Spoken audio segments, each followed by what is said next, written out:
The late afternoon sun beat down mercilessly on the wooden platform of Red Butte Station, casting long shadows across the dusty boards. Margaret Hart stood beside her traveling trunk, the letter in her gloved hand trembling slightly despite her best efforts to keep it steady.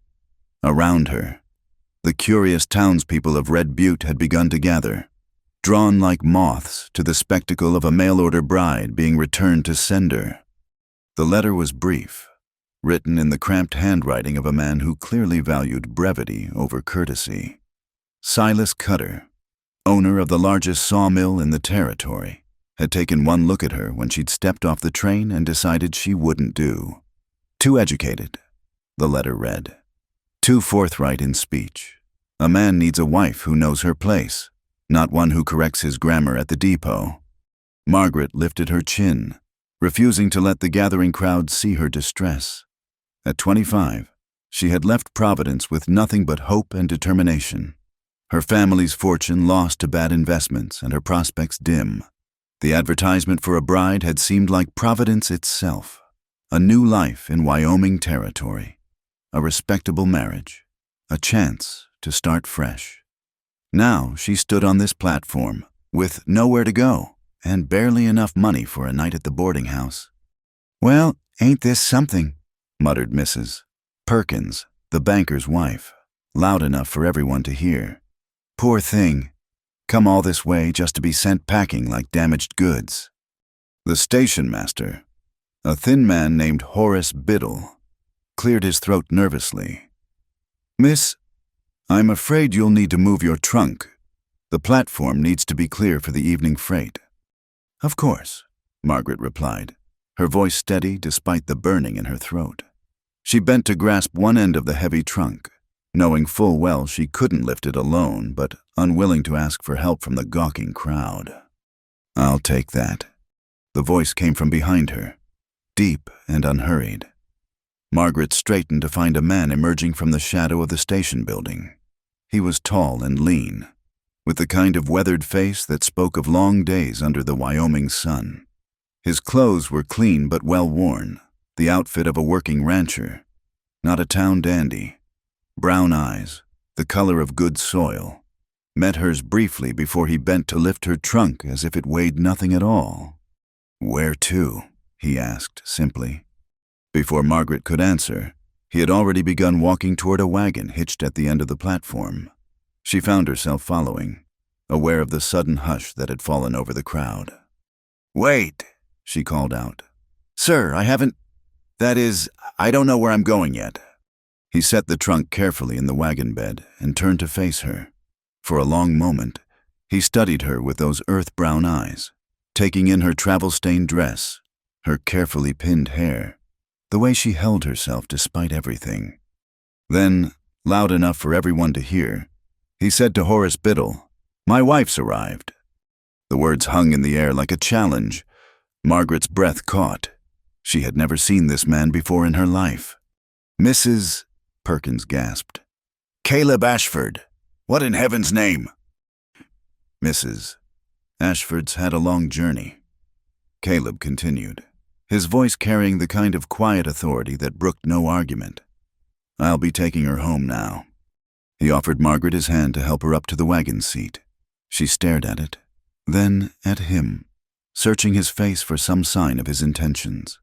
When he leaned closer, his voice dropped low enough that only she could hear. "You can say no," he murmured. "But if you get in this wagon, folks will leave you be. You'll have a roof tonight and time to figure out your next move. No obligations, just a way out of this circus." Margaret glanced back at the crowd, at their eager faces hungry for scandal, at Horace Biddle still holding her letter of rejection, at Mrs. Perkins already composing the gossip she'd spread at tomorrow's church social. Then she looked at the man's calloused hand, still extended, still steady. She took it. His grip was firm and brief, just enough to help her onto the seat. As he walked around to the other side, Margaret caught sight of Silas Cutter emerging from the merchandise store across the street. The sawmill owner's face went red when he saw her in Caleb Ashford's wagon. "Now wait just a minute. Ashford," Cutter blustered. striding forward. "That woman was sent for by me. If I've decided she don't suit, that's my business." Caleb climbed up beside Margaret and gathered the reins. "Seems to me you gave up any claim when you wrote that letter," he said mildly. "A man who judges a woman's worth in the time it takes to walk from a train to a platform ain't much of a judge at all. She's too educated." Cutter insisted, as if this explained everything. "Corrected my spelling right there on the platform. A man's got his pride." "Indeed he does," Caleb agreed. "And a smart man takes pride in having a smart wife." He clicked to the horses. "Good day, Cutter." As the wagon rolled away from the station, Margaret kept her eyes straight ahead, acutely aware of the man beside her and the enormity of what had just happened. They passed the main street of Red Butte, the bank, the general store, the church with its white steeple pointing toward the endless sky. Only when they were well clear of town did Caleb speak again. "Name's Caleb Ashford. I run the Half Moon Ranch about 5 miles north of here." "Margaret Hart," she replied, then added firmly, "And I'm not your wife." "No, ma'am, you're not," he agreed. But saying so back there seemed the quickest way to shut down the spectacle. Why would you do that for a stranger? He was quiet for so long she thought he wouldn't answer. The wagon wheels creaked rhythmically, and a hawk circled high overhead. "Finally," he said, "maybe because I know what it's like to have folks staring, judging, making sport of your troubles. Maybe because Silas Cutter's a fool who wouldn't know quality if it bit him. Or maybe—" He glanced at her briefly. "Maybe because you didn't cry. Stood there with your chin up while they all gawked. That took sand." Margaret digested this. "What happens when we reach your ranch?" "You'll stay the night. Tomorrow, if you want. I'll drive you back to town. To the boarding house or the stage office or wherever you decide to go. If you need a loan for passage back east." "I'm not going back east," Margaret interrupted. "There's nothing for me there." He nodded as if he'd expected as much. "Then we'll figure out something else. Mrs. Muller in town sometimes needs help with her laundry business. Or the schoolhouse might need a teacher, you being educated and all.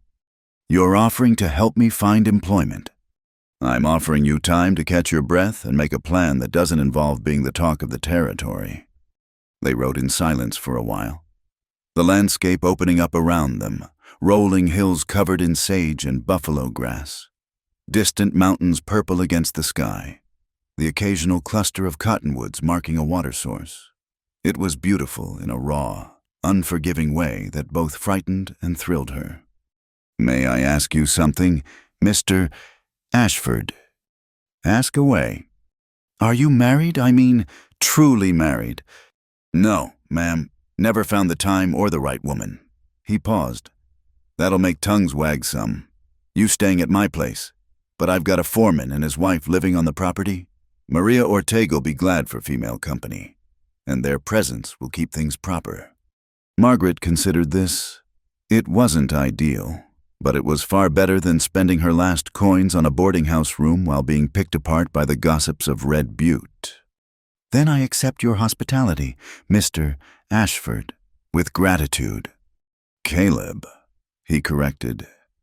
"If we're going to maintain this fiction in town, might as well get used to using first names." "Margaret," she offered in return, then added with a slight smile, "though apparently I'm too forthright for Wyoming territory." "Wyoming territory's tougher than Silas Cutter thinks," Caleb said. "It needs women with backbone, women who can face down a blizzard or a drought or a grass fire without falling apart.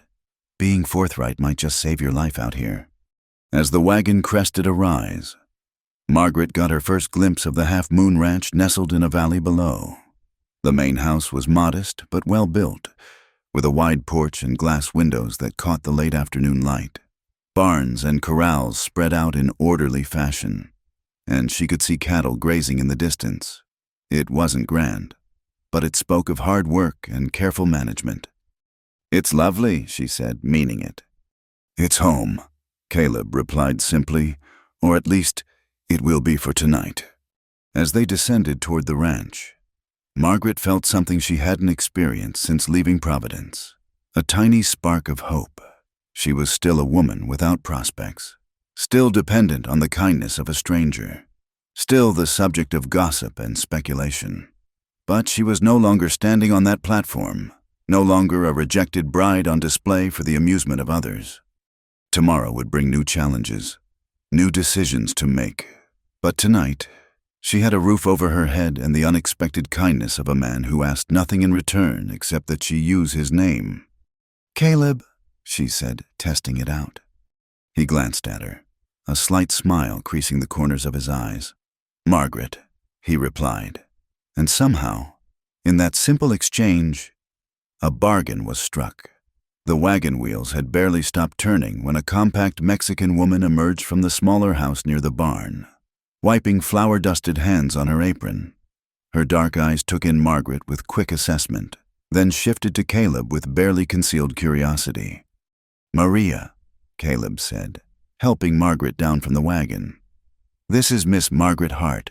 She'll be staying with us for a bit. Margaret, this is Maria Ortega. She and her husband Thomas help me run the Half Moon."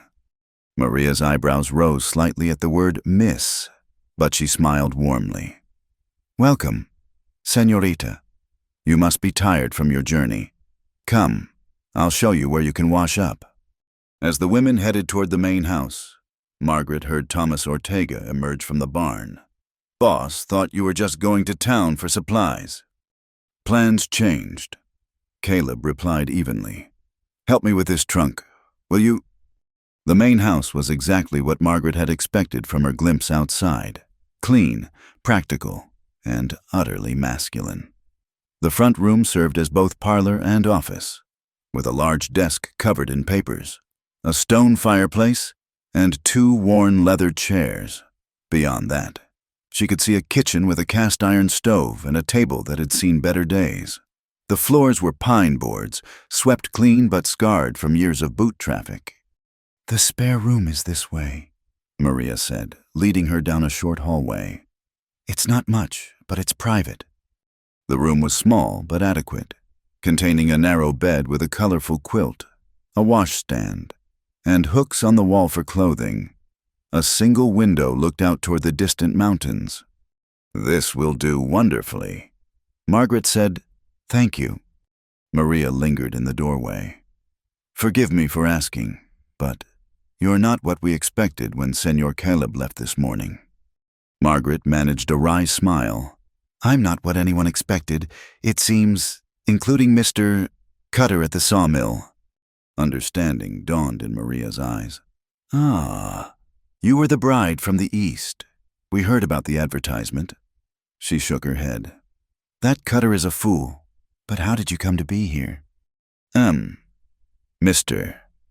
Ashford was kind enough to offer assistance when I found myself stranded at the station." Maria's expression softened. "Yes, that sounds like him. A good man. Senor Caleb, too good to be living alone with just his books and his cattle for company."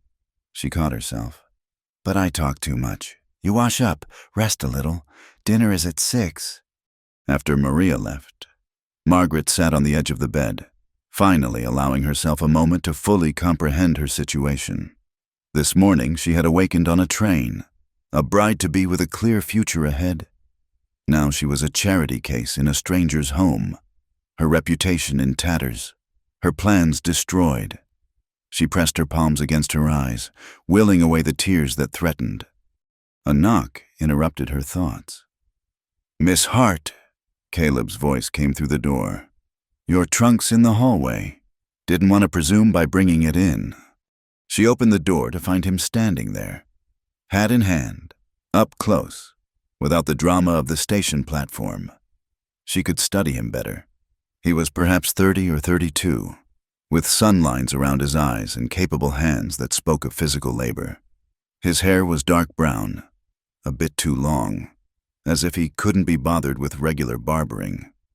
"Thank you," she said, pulling the trunk into her room. "For everything. I realize what an imposition this must be." "It's no imposition." He shifted his weight, seeming to wrestle with something. I should be straight with you about something. Though, what I said at the station, calling you my wife, that's going to spread through the territory like wildfire. By tomorrow, everyone will think we're married. Margaret felt her stomach drop. I didn't think about that. We can set it straight, of course, but that might make things harder for you. Folks'll wonder why I lied, why you went along with it. Might make finding respectable employment difficult.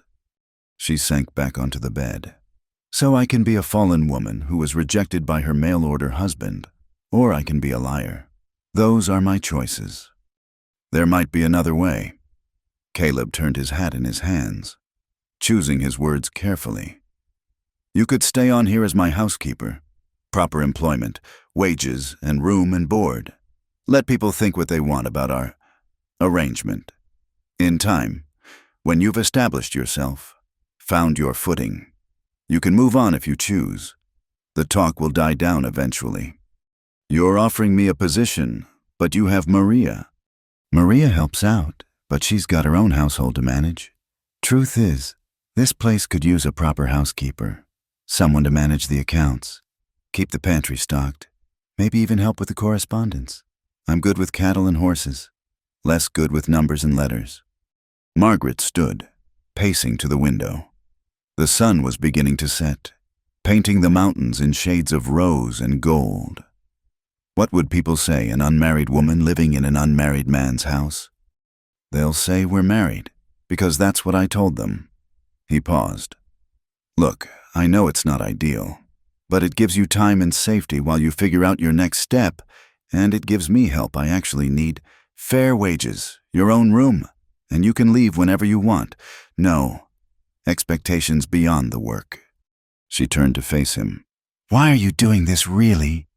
He met her gaze directly. Maybe because I've been where you are. Not exactly, but close enough. Came out here 8 years ago with nothing but a bad reputation and a need to start over. Someone gave me a chance when they didn't have to. Figure it's my turn to pass that on.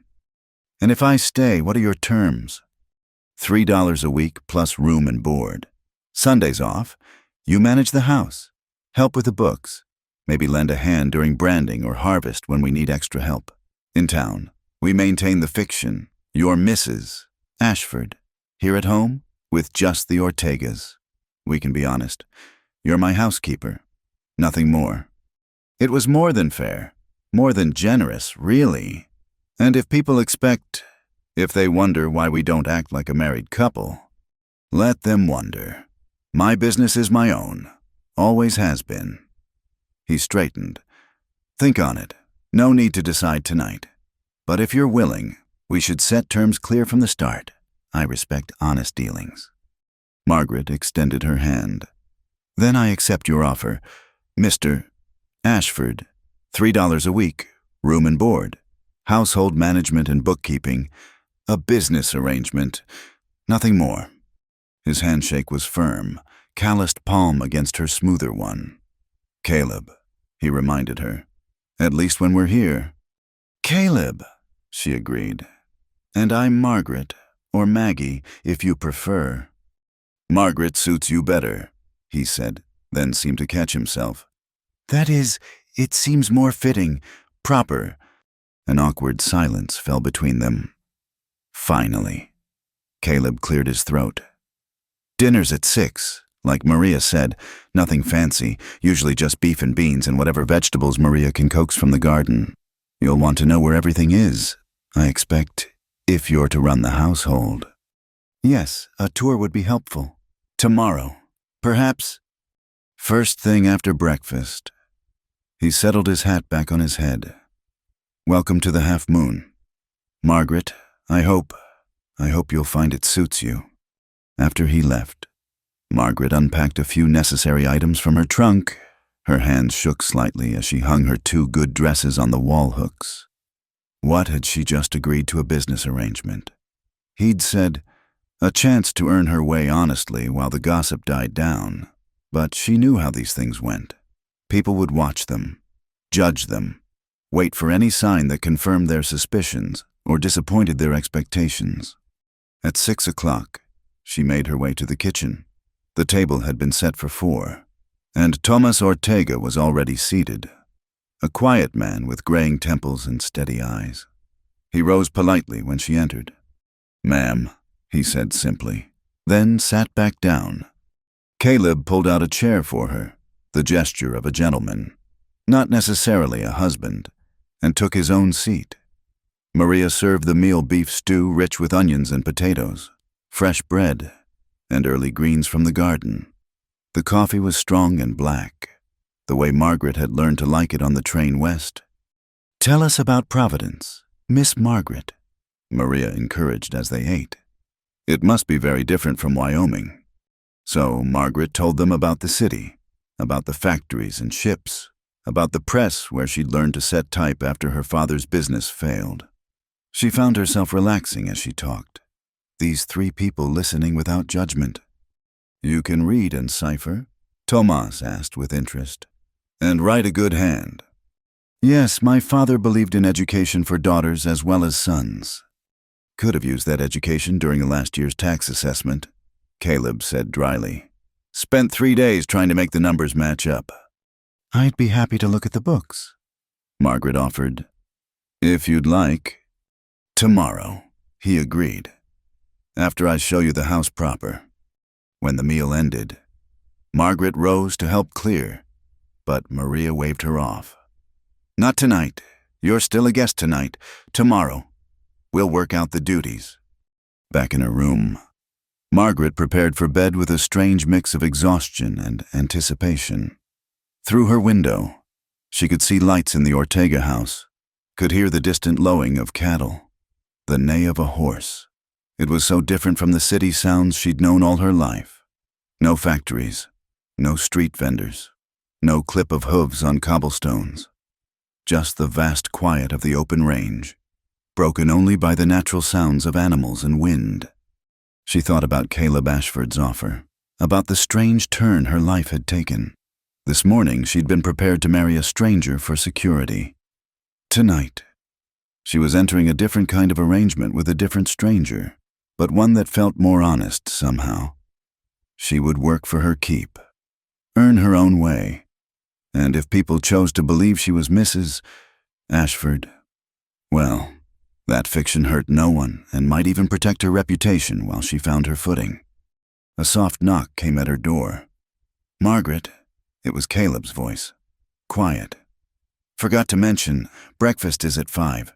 Ranch work starts early, but you can sleep later if you need, while you're settling in." "5 is fine," she called back. "I'm used to early rising." "Good night, then." "Good night, Caleb." She heard his footsteps retreat down the hall, heard the door to his own room close.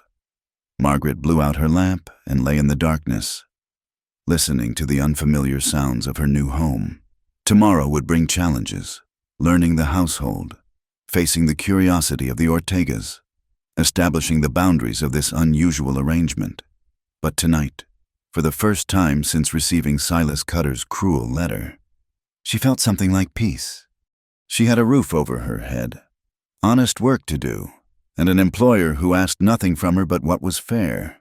It wasn't the future she'd imagined when she'd answered that advertisement, but perhaps it was better, at least here. She could be herself, too educated, too forthright, too much of everything that Silas Cutter had rejected. And somehow, that seemed to be exactly what the Half Moon Ranch needed.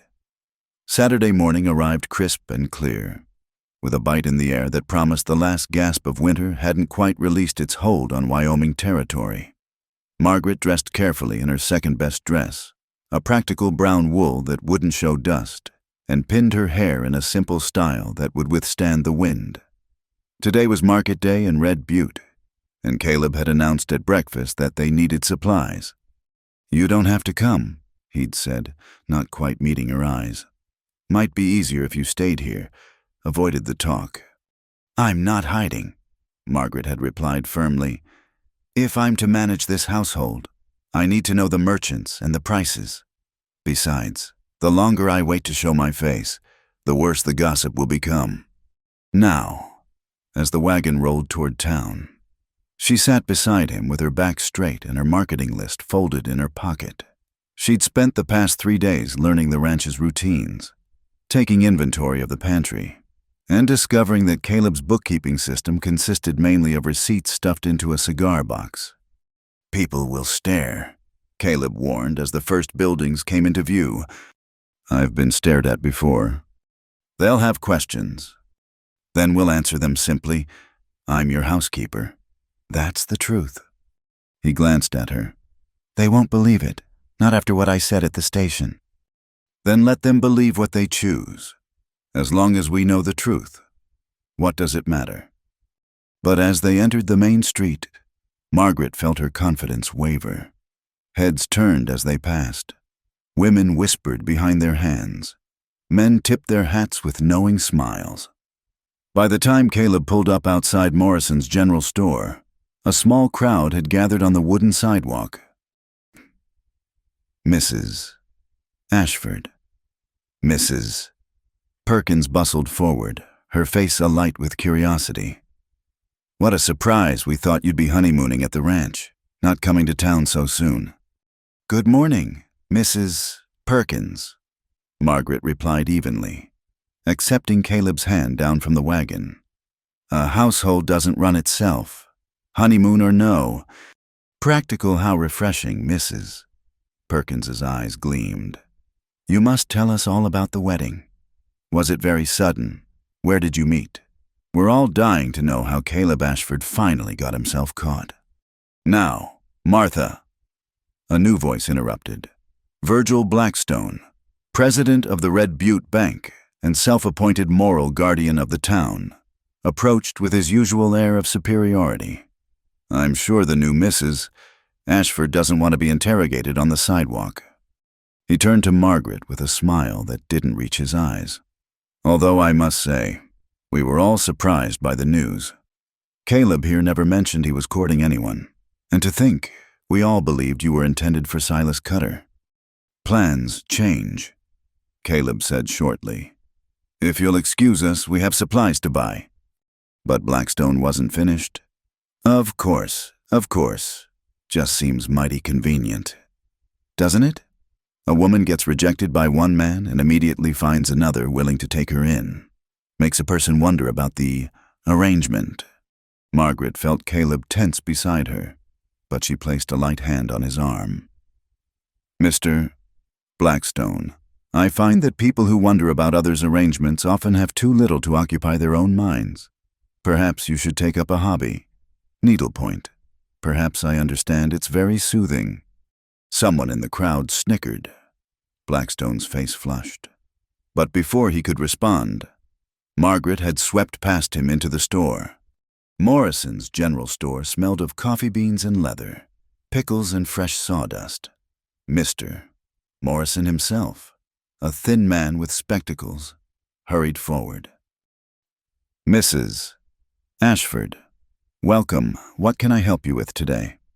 Margaret pulled out her list.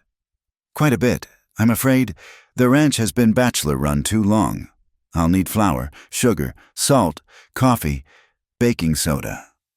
She continued down her list while Morrison hustled to fill the order. Other women drifted into the store, pretending to shop while obviously eavesdropping. Margaret ignored them, focusing on comparing prices and quality. She questioned Morrison closely about his suppliers, asked about bulk discounts, and negotiated firmly but fairly. "You certainly know your business." Mrs. Anders, the doctor's wife, finally said, "Where did you learn to market so efficiently?" "Providence," Margaret replied, examining a bolt of calico. "When you're feeding a household on a clerk's wages, you learn to make every penny count." "A clerk, Mrs." Perkins pounced on this information. "Not your father. My father, after his shipping business failed, he found work in a counting house. We all did what we had to do to survive." "How industrious," Mrs. Blackstone said, having followed her husband into the store. "And now you're here, managing Caleb's household. Such a change in fortunes." "Indeed," Margaret agreed pleasantly. I'm very fortunate to have found a position with such a respectable employer. Position, Mrs. Blackstone's eyebrows rose. Surely you mean husband. Margaret smiled. Of course, but a wife's position is to manage her husband's household efficiently. Is it not? I take my responsibilities seriously. She turned back to Morrison. I'll also need a length of this calico. And do you carry lamp oil in the larger tins? It's more economical in bulk. As Morrison tallied her purchases, Caleb entered the store.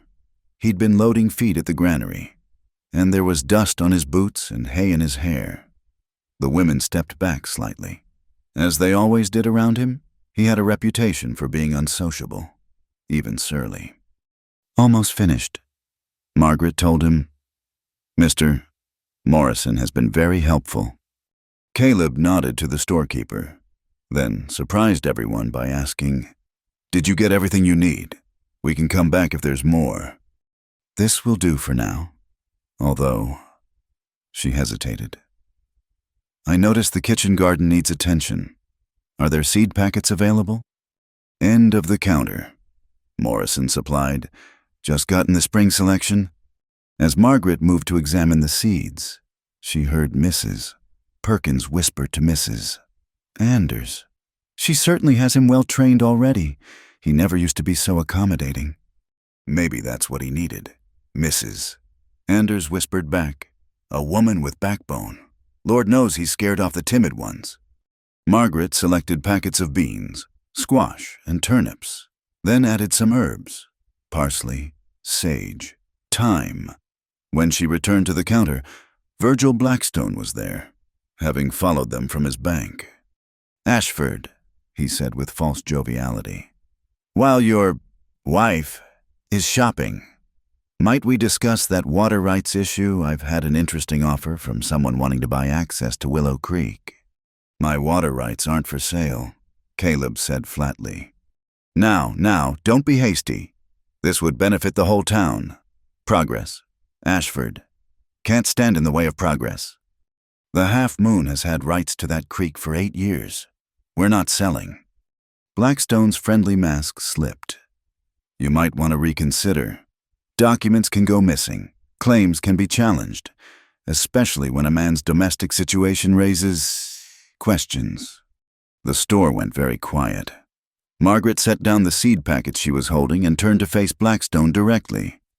Are you threatening my husband, Mr. Blackstone?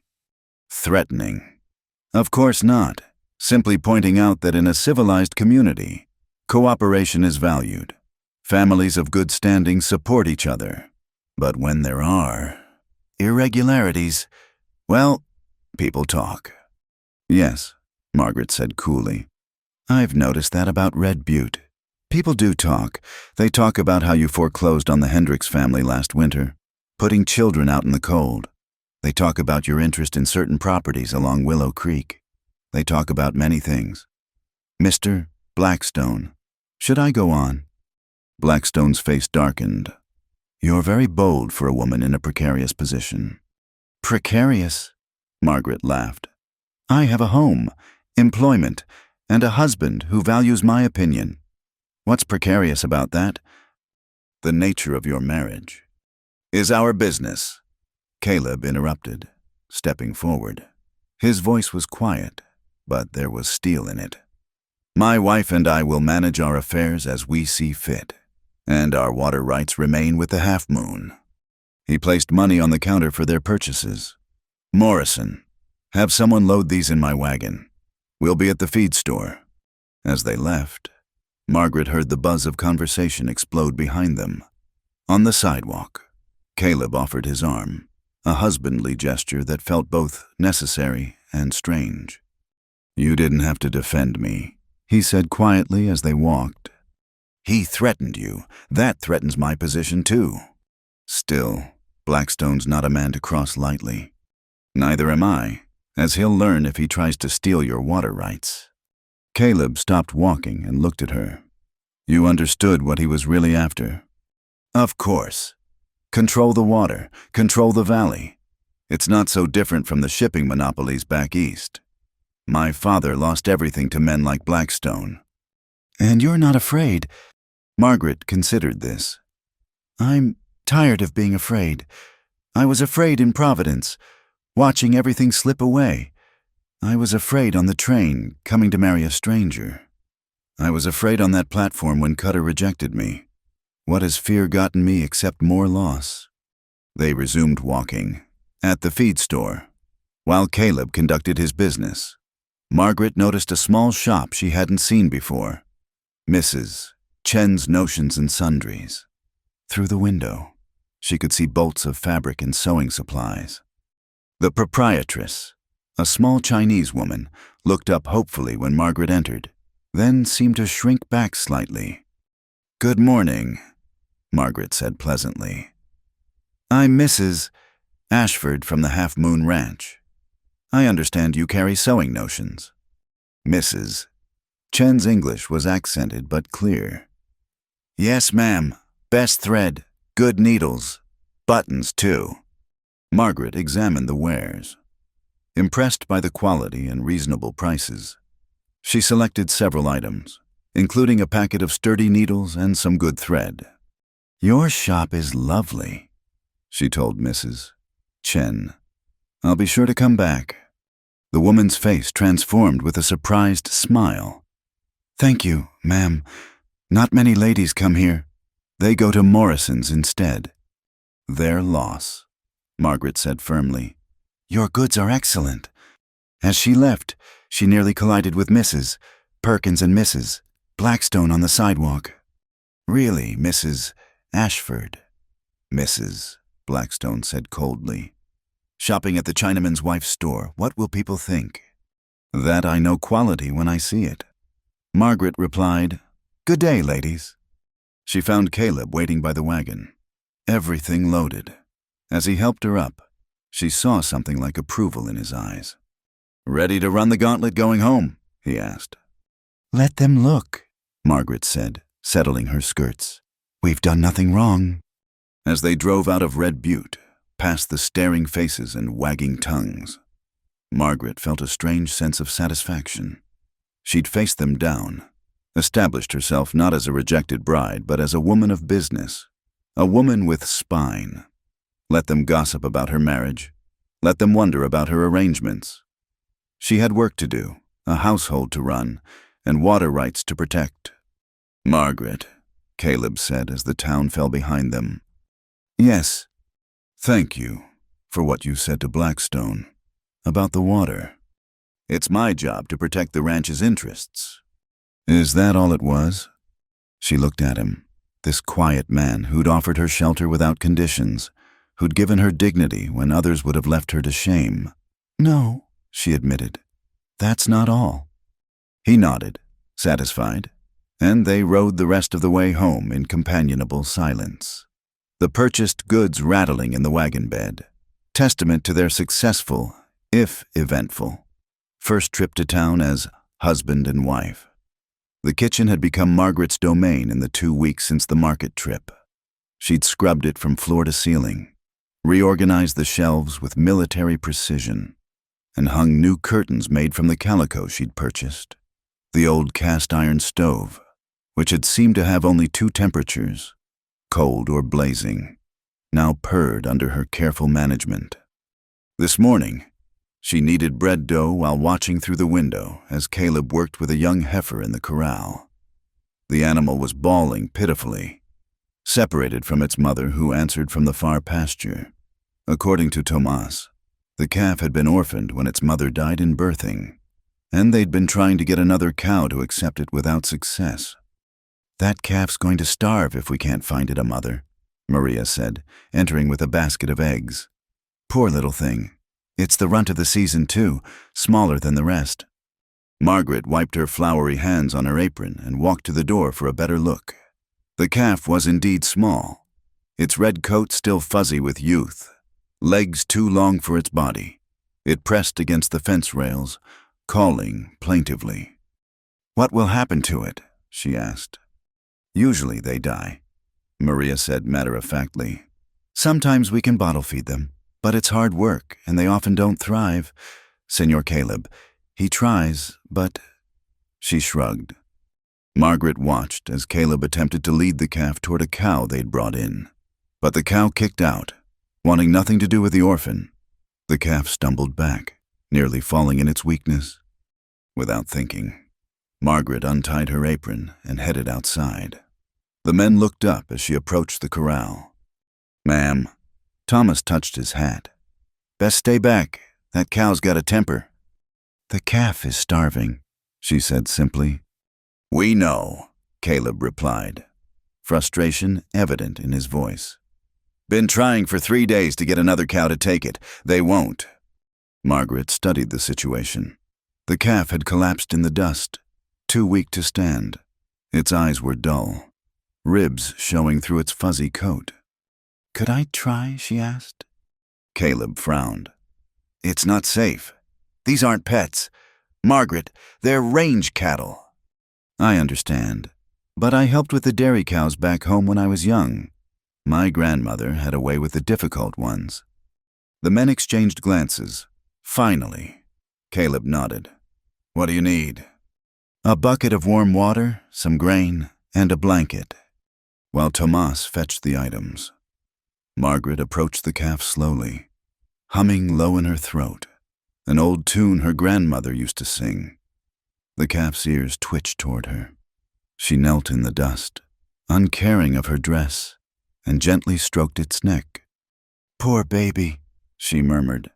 "Lost and alone. I know how that feels." When Tomas returned, she soaked the blanket in warm water and began cleaning the calf, wiping away the dust and dirt. The warmth seemed to revive it slightly. She then took a handful of grain, moistened it with water, and held it to the calf's mouth. At first, nothing. Then a tentative lick, another. Soon the calf was trying to eat from her hand. "Now," she said quietly to Caleb, "bring the gentlest cow you have. Not the one you've been trying. She's made up her mind. Another one." Caleb brought in an older cow, one past her prime breeding years but still producing milk. Margaret continued working with the calf, now mixing some of the cow's scent with the warm water, rubbing it on the calf's coat. "What are you doing?" Tomas asked, fascinated. "Making it smell familiar," Margaret explained. "Sometimes they reject calves because they smell wrong, like another cow, or like human handling." She led the weakened calf toward the older cow, still humming that low, soothing tune. The cow snorted, suspicious, but didn't immediately kick. Margaret placed the calf at the cow's side, guiding its mouth toward the udder. "Come on, little one," she whispered. "Just try." The calf was too weak at first, but Margaret supported its weight, helped it latch on. The cow shifted, uncomfortable, but Margaret kept humming, one hand on the cow's flank, the other supporting the calf. And then, miracle of miracles, the calf began to nurse, weakly at first, then with growing strength. The cow turned her head, sniffing at the calf, and didn't kick. "I'll be damned." Thomas breathed. "Pardon my language, ma'am, but I've never seen anything like it." Margaret stayed with them for another 20 minutes, until she was sure the bond was taking. When she finally stood, her dress was filthy, her hair coming loose from its pins, but her eyes were bright with success. "She'll need watching," she told Caleb, "but I think they'll be all right now." Caleb was looking at her strangely. "Where did you learn that?"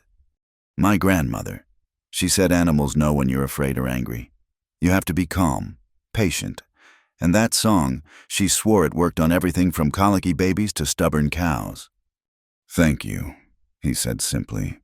"That calf is from good stock. Would have been a real loss." Margaret looked down at her ruined dress. "I should change, and the bread needs to go in the oven." "Margaret." His voice stopped her. "What are you going to name it?" She turned back, surprised. "Name it." "You saved it. Tradition says you get to name it." She looked at the little calf, now nursing strongly, its tail swishing with contentment. "Button," she said softly. "Its eyes are like little brass buttons." Caleb's mouth quirked in what might have been a smile. "Button it is. Now go on, before that bread overrises." In her room, changing into a clean dress, Margaret caught sight of herself in the small mirror. Her cheeks were flushed from the sun, her hair mussed, and there was a smudge of dirt on her nose. She looked nothing like the proper Providence lady who'd stepped off the train 2 weeks ago. That woman would have fainted at the thought of kneeling in cow manure to save a calf. This woman, whoever she was becoming, felt alive in a way she hadn't in years. The rest of the day passed in its usual rhythm. Margaret finished the bread, worked on the account books, finding several errors in Caleb's favor that she carefully noted, and prepared dinner. But throughout it all, she found herself glancing out the window at the corral where Button was thriving with its new mother. After dinner, as had become their custom, Caleb and Margaret sat on the porch with coffee while the Ortegas retired to their own home. The spring evening was cool but pleasant, stars beginning to appear in the darkening sky.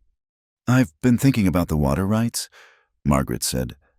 "The documents you showed me are clear, but Blackstone was right about one thing. Papers can go missing. Do you have copies?" "Never thought to make any," Caleb admitted.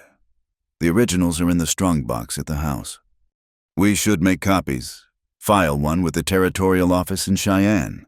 Keep one here, maybe lodge one with a lawyer in another town. Blackstone has too much influence in Red Butte." Caleb studied her over his coffee cup. "You really think he'd try something?" "I think men like Blackstone don't make idle threats. He wants that water for something, probably to sell to the railroad when it expands, or to control the smaller ranches. Either way, he won't give up easily." "You sound like you've dealt with his type before." "My father's business was destroyed by men like him. They smile while they pick your pockets, use the law when it suits them, and ignore it when it doesn't." Her voice carried an edge of old bitterness. "I won't see it happen again." "This isn't your fight, Margaret." She set down her cup with a decisive clink. "Isn't it? My employment depends on this ranch succeeding. That makes it my fight." They sat in silence for a moment, listening to the night sounds. Crickets, a distant coyote, the soft lowing of cattle. "I'm riding to check the north pasture tomorrow," Caleb said eventually. "The creek runs through there. Want to come along? You could see the boundaries yourself. Understand what we're protecting." "I'd like that," Margaret said, then hesitated. "I should warn you, though, I haven't ridden much. Just gentle horses in city parks." "We'll find you something steady. Can you manage a side saddle?" "I'd prefer not to. Could I borrow some of Thomas's son's old clothes? It would be more practical." Caleb choked slightly on his coffee. "You want to ride astride in trousers?" "Would that scandalize you?" "No," he said after a moment. "But if anyone saw—" "Then they'd have one more thing to gossip about. I believe we've established that I don't much care what people say." "No," he agreed, and there was something like admiration in his voice. "You surely don't." The next morning dawned clear and bright. Margaret appeared at the barn in borrowed trousers and a loose shirt, her hair braided and pinned securely. If Thomas was shocked, he hid it well, simply bringing out a gentle mare named Daisy. "She's steady," he assured Margaret. "Won't give you any trouble." Caleb swung up onto his own horse with the easy grace of a man born to the saddle. Margaret's mounting was less graceful, but she managed it, settling herself and gathering the reins. "Ready?" Caleb asked. "Lead on," Margaret replied, hoping her nervousness didn't show. They rode north, following a trail through stands of cottonwoods and across meadows dotted with wildflowers. Margaret's initial tenseness eased as Daisy proved to be as calm as promised, and she began to enjoy the rhythmic motion, the fresh air, the vast openness of the landscape. "There," Caleb pointed ahead. "Willow Creek." The creek was running full with spring snowmelt, clear water gurgling over smooth stones. They followed it upstream, Caleb pointing out the boundary markers, the best crossing points, the areas where they diverted water for irrigation. "My uncle started this ranch. he told her as they rested the horses. "Came out after the war, looking for something clean and simple after all that death. He taught me everything, how to read the weather, handle cattle, respect the land. When he died, he left it all to me. No other family. None that would claim me." His voice was flat. "I was born on the wrong side of the blanket, as they say. My mother was a saloon girl. My father was married to someone else. Uncle Jake was the only one who didn't care about that." Margaret dismounted to let Daisy drink from the creek. "Is that what you meant when you said you'd been where I was?" "Similar enough. Coming here with nothing but shame and needing to start over. Jake gave me a chance when no one else would. And now you're giving me one." Seemed only right. He dismounted as well, standing beside her at the creek's edge. "Besides, you're earning it. That trick with the calf yesterday, Button's thriving this morning, and the books are already in better shape than I've ever had them." "It's good work," Margaret said. "Honest work. I'm grateful for it." They stood quietly, watching the water flow. Then Caleb pointed upstream. "See that ridge natural barrier? If someone dammed the creek up there, they could cut off water to half the valley. That's what Blackstone wants. Control of that point." Margaret studied the terrain with new understanding. "But your claim predates any development. The law is clear. The law is only as good as the men who enforce it, and Blackstone has deep pockets. Then we need to be smarter than he is." Margaret turned to face him. "I meant what I said about copies. And we should document everything. Water flow, usage, improvements made. Build a case so strong even a bought judge couldn't ignore it." Caleb raised an eyebrow. Margaret flushed slightly. "The ranch. I simply meant—" "I know what you meant." His expression softened. "And I appreciate it.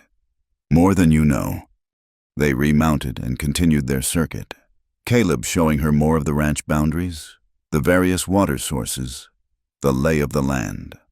By the time they returned to the ranch house, the sun was high and Margaret was sore but exhilarated. "You did well," Caleb said as they unsaddled the horses. "Natural seat. Could make a rider of you yet." "I'd like that," Margaret admitted. "It's so different from anything I've known, but there's something about it, the freedom, the space." "Gets in your blood," Caleb agreed. "Hard to go back to walls and streets once you've had a taste of this." As Margaret headed to the house to change and start lunch, she realized he was right. In just 2 weeks, the rhythm of ranch life had begun to feel natural. The early mornings, the hard work, the vast skies. Even the isolation suited her better than the crowded streets of Providence ever had. At lunch, Button's success was the topic of conversation. The calf was not only nursing, but beginning to show the playful nature of a healthy young animal. "Never seen anything like it," Thomas told Maria. "That calf was as good as dead, and Margaret just sang it back to life." "It wasn't magic," Margaret protested. "Just patience and a little knowledge." "Whatever it was, it worked," Caleb said, "and that's what matters." That evening, as Margaret worked on copying the water rights documents in her careful hand, she thought about the day's ride, about the responsibility of protecting not just papers but the land itself, the water that meant life or death in this dry country. She thought about Caleb's story, about chances given and received. When she finally set down her pen, she had 3 perfect copies of the documents, ready to be distributed for safekeeping. But more than that, she had a growing sense of purpose, of belonging to something larger than herself. She might have come to Wyoming as a rejected bride, but she was becoming something else entirely. A woman of the West, learning its ways, fighting its battles, earning her place through work and determination. And if sometimes Caleb looked at her with something warmer than employer's approval, if sometimes their evening conversations stretched longer than necessary, if sometimes she caught herself watching him work with the horses and admiring more than his skill, well, that was simply another adjustment to navigate in this new life she was building. one day at a time. The March blizzard struck without warning. Margaret had lived through New England winters, but nothing had prepared her for the savage fury of a Wyoming spring storm. One moment the sky was clear. The next, a wall of white descended from the north, driven by winds that screamed like banshees. She was in the kitchen, preparing the noon meal, when Maria burst through the door, snow already thick on her shawl. "Senora Margaret, the men, they're not back." Margaret's hands stilled on the bread she was slicing. Caleb and Tomas had ridden out at dawn to check the fence lines in the north pasture. They should have returned an hour ago. "How bad is it?" she asked, though she could hear the answer in the wind's howl. "Bad. Can't see 5 feet. Temperature's dropping fast." Margaret moved to the window. The world outside had vanished into a swirling void of white. Her stomach clenched with a fear she didn't want to name. "They'll find shelter," Maria said, but her voice lacked conviction. "They know this land." "In this," Margaret gestured at the window, "you can't know land you can't see." She stood for a moment, thinking.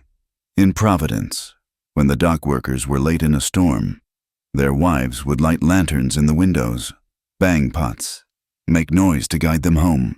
But this storm would swallow such feeble efforts whole. "The barn bell," she said suddenly. "If we ring it steady, they might hear it. Use it to navigate." "In this wind." "We have to try." Margaret was already reaching for her heaviest cloak. "Get blankets, heat water, prepare for when they return. If they're caught in this, they'll need warming." She pushed out into the storm and was immediately staggered by its force. The wind drove ice crystals into her face like needles, tried to tear the cloak from her shoulders. She couldn't see the barn, though it was only 50 yards away.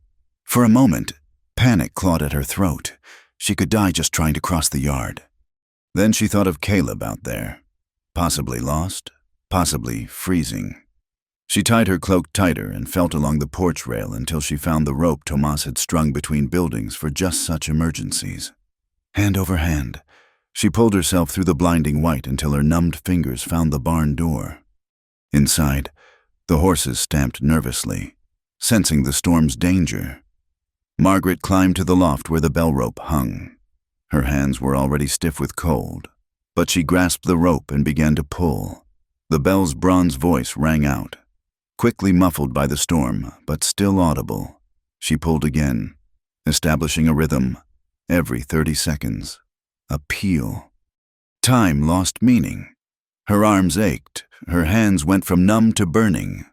Still she rang, imagining the sound traveling across the white void, imagining Caleb hearing it, following it home. When her strength began to fail, Maria appeared, having fought her way to the barn. "I'll spell you," she shouted over the wind. They took turns, keeping the bell ringing steadily. Margaret's world narrowed to the rope, the bell, the prayer that repeated in her mind. Let them hear it. Let them find their way. She was on her third turn when the barn door crashed open. 2 figures stumbled in, so coated with snow they looked like walking snowmen. Margaret's knees nearly buckled with relief. "Thank God," she breathed, rushing forward. "Are you hurt? Can you feel your fingers?" Caleb pushed back his snow-crusted hat, ice crackling from his beard. "The bell," he said through chattering teeth. "We were turned around completely. Would have ridden off a cliff if we hadn't heard it." Margaret helped him out of his frozen coat while Maria tended to Thomas. Both men were shaking with cold, their faces raw from the wind. "Come to the house," Margaret ordered. "Hot coffee and food, quickly." The journey back was a nightmare of wind and snow, all 4 of them clinging to the guide rope. In the kitchen, Margaret stoked the fire high while Maria heated coffee and soup. The men sat as close to the stove as they could, steam rising from their thawing clothes. "Shouldn't have gone out," Caleb said, teeth still chattering. "Saw the signs this morning but thought we had time." "Don't talk," Margaret said, wrapping a blanket around his shoulders. "Just get warm." She knelt to pull off his boots, ignoring his protests. His feet were like ice, dangerously pale. She rubbed them briskly, the way her grandmother had taught her, bringing back circulation. "You don't have to," he started. "Hush." She looked up at him, allowing her fear to show now that he was safe. "You could have died out there, both of you." "But we didn't, thanks to that bell, thanks to you." His hand found hers, squeezed briefly, then let go as if burned. Margaret felt heat rise in her cheeks that had nothing to do with the fire. The storm raged for 2 days, trapping them all in the main house. Maria and Tomas took the spare room, unwilling to attempt the journey to their own home, even with the guide rope. It was the closest quarters they'd all shared, and Margaret found herself oddly conscious of Caleb's presence, the way he moved carefully around her in the small kitchen, the sound of his voice as he read aloud from his veterinary books in the evening, the way his eyes found hers across the dinner table. On the second night, with the wind finally dying to a whisper, they sat around the fire playing cards, a democratic game where Maria's skill at poker proved formidable. "Where did you learn to play like that?" Margaret asked, watching Maria rake in another pot of matchsticks. "My father was a vaquero," Maria said with a grin. "Cowboys play cards on long drives. He taught me everything." "Taught you too well," Thomas grumbled good-naturedly. "Speaking of learning," Caleb said, dealing the next hand, "I've been meaning to ask, Margaret, that song you hummed to the calf, what was it?" Margaret felt herself blush. "Just an old lullaby. My grandmother sang it. She said it came from her grandmother, back in the old country." "Sing it for us," Maria encouraged. "Oh, I don't have much of a voice." "Please," Caleb said quietly. "I'd like to hear it." Under their expectant gazes, Margaret cleared her throat and began to sing softly. "Sleep, my little one, sleep, the night is falling, the birds are calling. Sleep, my little one, sleep, tomorrow the sun will shine again." Her voice was untrained but clear, carrying the simple melody with a sweetness that filled the warm kitchen.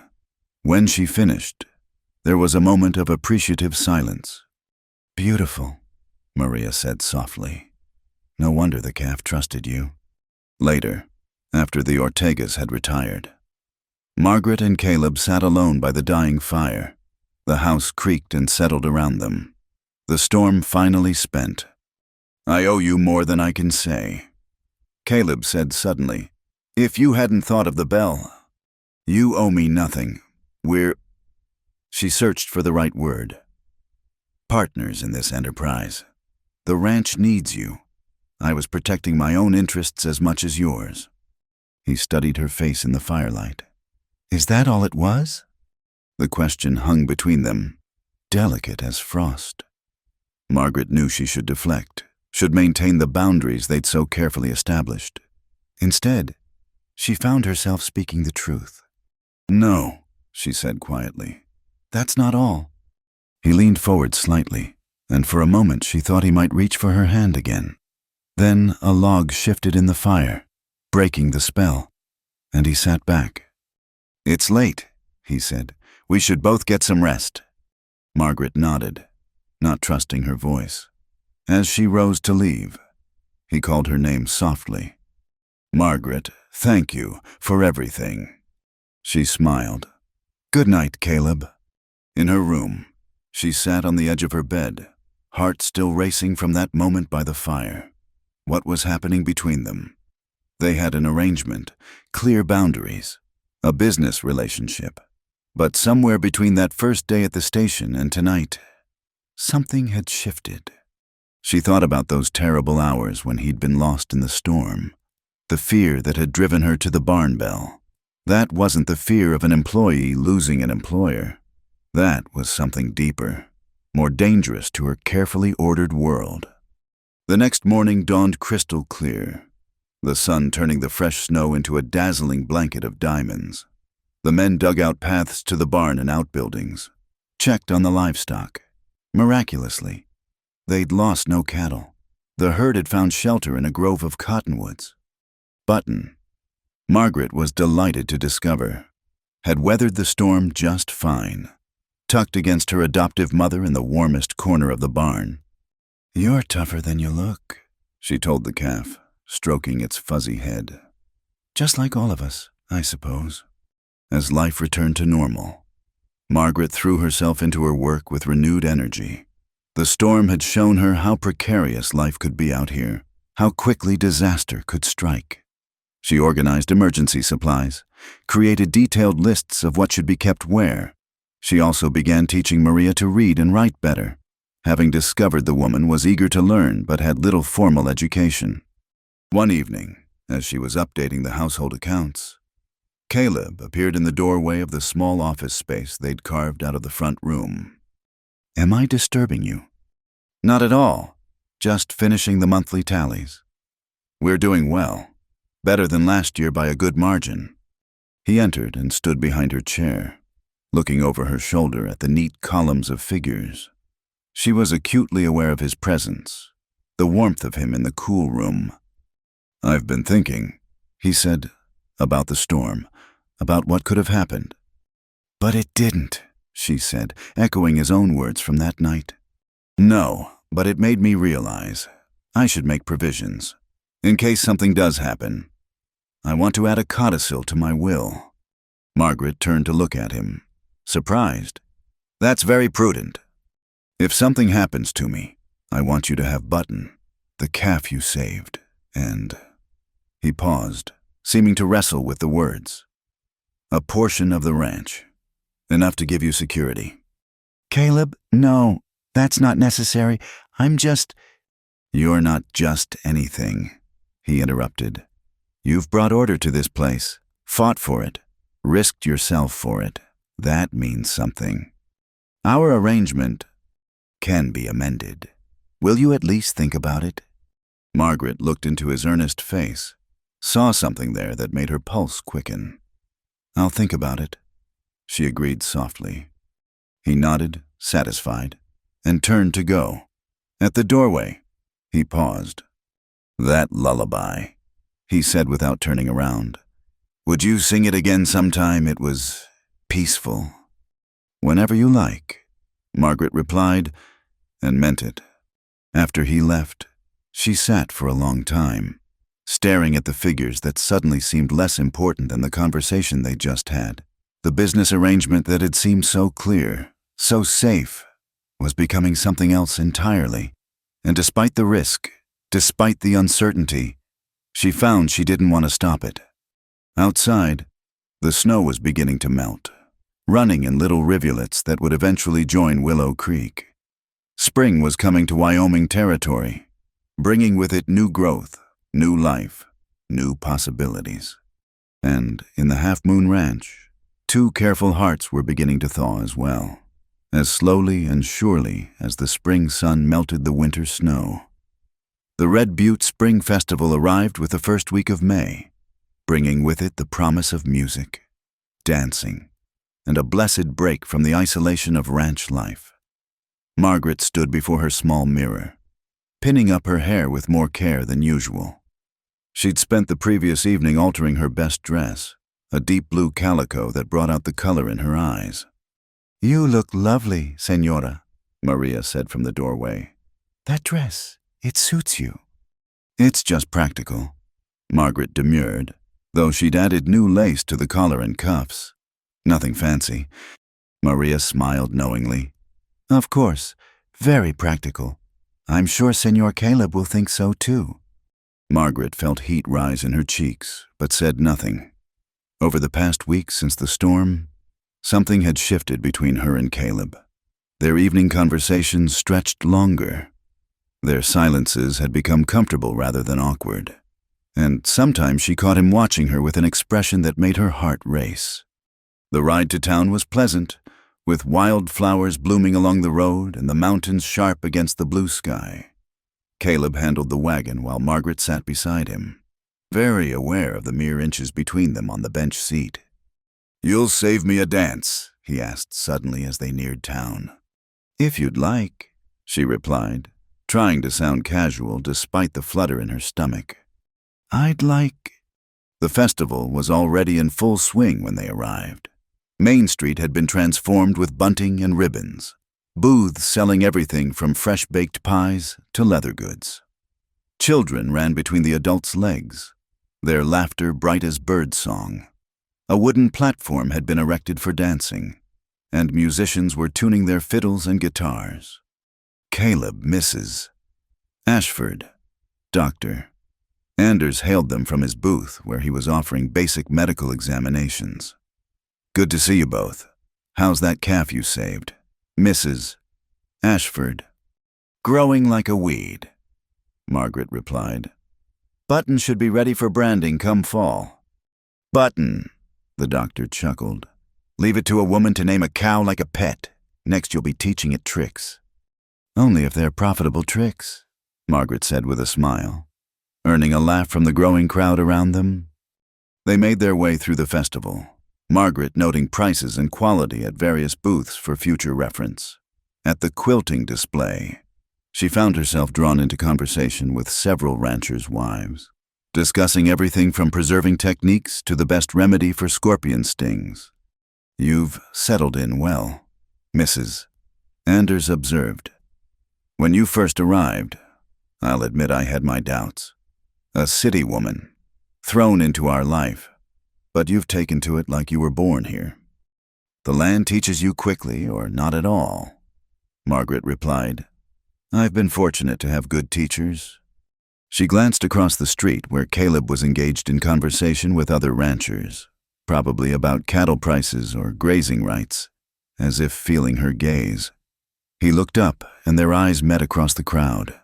He touched his hat brim to her, a small gesture that felt oddly intimate. Ladies and gentlemen, Mayor Harrison's voice boomed across the square. The dancing will commence in 1 hour. Get your partners ready. Margaret was examining Mrs. Chen's beautiful embroidery work when a familiar, unwelcome voice spoke behind her. Well, well, the substitute bride, playing house so prettily. She turned to find Silas Cutter, slightly drunk already, though it was barely noon. His expensive suit couldn't hide the mean spirit underneath. Mr. Cutter, she acknowledged coolly. I see you're enjoying the festival. Not as much as you. I'd wager, must be nice, going from rejected goods to rancher's wife in 1 day. Though we all know what kind of arrangement that must be. Mrs. Chen shrank back, but Margaret stood her ground. The only arrangement I know of is that you showed yourself a fool at the train station, and I found better prospects. If that bothers you, perhaps you should examine why. Cutter's face flushed. You've got a sharp tongue for someone in your position. And what position is that? A woman living on sufferance, playing at being respectable, but we all know the truth. The truth, Margaret stepped closer, her voice carrying clearly. The truth is that you advertised for a bride like you were ordering a plow from a catalog.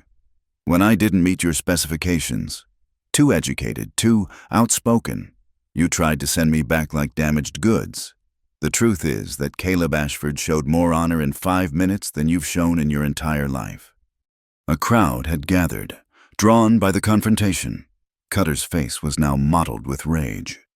You forget yourself, woman. I could make things very difficult for you in that ranch. Is that a threat, Mr. Cutter?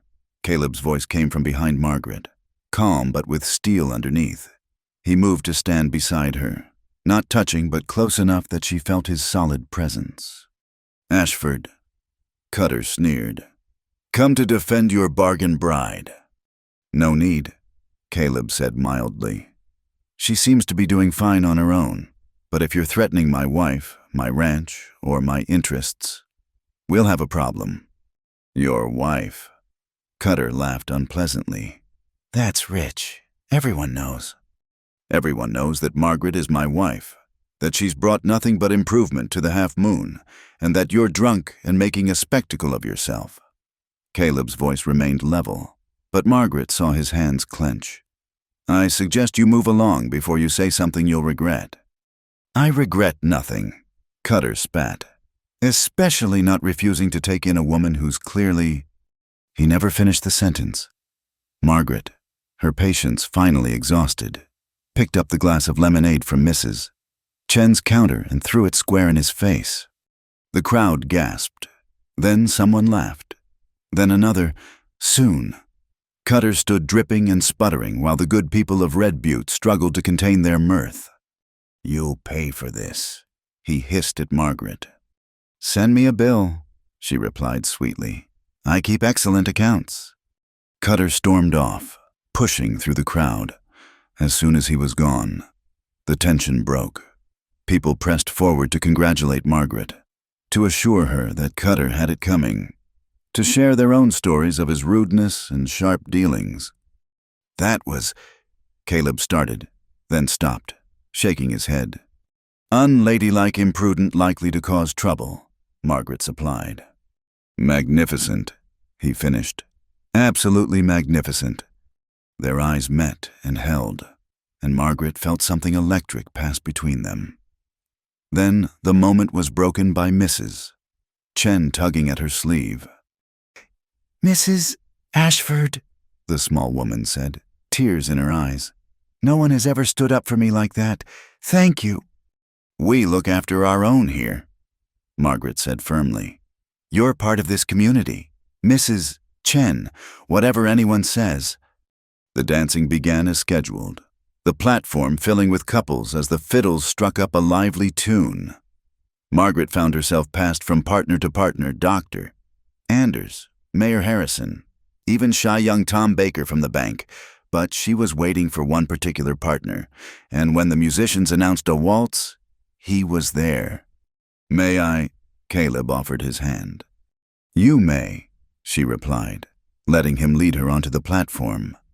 He was a better dancer than she'd expected, moving with the same quiet confidence he showed in everything, one hand at her waist, the other holding hers. He guided her through the steps as if they'd done this 100 times before. "You're full of surprises," she said as they turned. "I could say the same. Throwing lemonade at the richest man in the county isn't exactly prudent." "Are you angry?" "No." His hand tightened slightly at her waist. "Proud. Maybe. Cutter's had that coming for years, though there may be consequences." "There always are. But I'm tired of men like him thinking they can say whatever they please because they have money and influence." "That's what I—" He paused, seemed to reconsider his words. "You're not like anyone I've ever known, Margaret." "Is that good or bad?" "Good," he said softly. "Very good." They danced in silence for a moment, aware of the eyes upon them but cocooned in their own world. Margaret could feel the calluses on his palm, smell the clean scent of soap and leather that clung to him. When he spun her, her skirts flared out and she laughed, feeling young and free in a way she hadn't in years. "Margaret," he said as the music began to wind down. "There's something I want to say, something I should have said weeks ago." But before he could continue, the music ended and Mayor Harrison was calling for attention. "Ladies and gentlemen, before we continue the festivities, Mr. Virgil Blackstone has an announcement." Margaret felt Caleb tense beside her. Blackstone climbed onto the platform, his banker's smile in place. "Friends, neighbors," he began. "I'm pleased to announce a new opportunity for our growing community. The Mountain West Development Company, which I represent, is prepared to bring prosperity to our valley. New businesses, new jobs, even talks of a railroad spur. All we need is cooperation from our local landowners regarding water rights." A murmur ran through the crowd. Margaret and Caleb exchanged glances. "Of course," Blackstone continued, his eyes finding them in the crowd. "We hope all our neighbors will see the wisdom of progress. Those who stand against it may find themselves left behind." "And there's the other shoe dropping," Caleb muttered. But Margaret wasn't listening to Blackstone anymore. She was thinking about water rights and legal documents, about threats veiled and open, about the fight that was surely coming. But most of all, she was thinking about what Caleb had almost said during the dance, and wondering if she'd ever hear those words. The festival continued around them. But the joy had dimmed slightly. Storm clouds were gathering, and not the kind that brought needed rain. These were the kind that brought conflict, challenge, and change.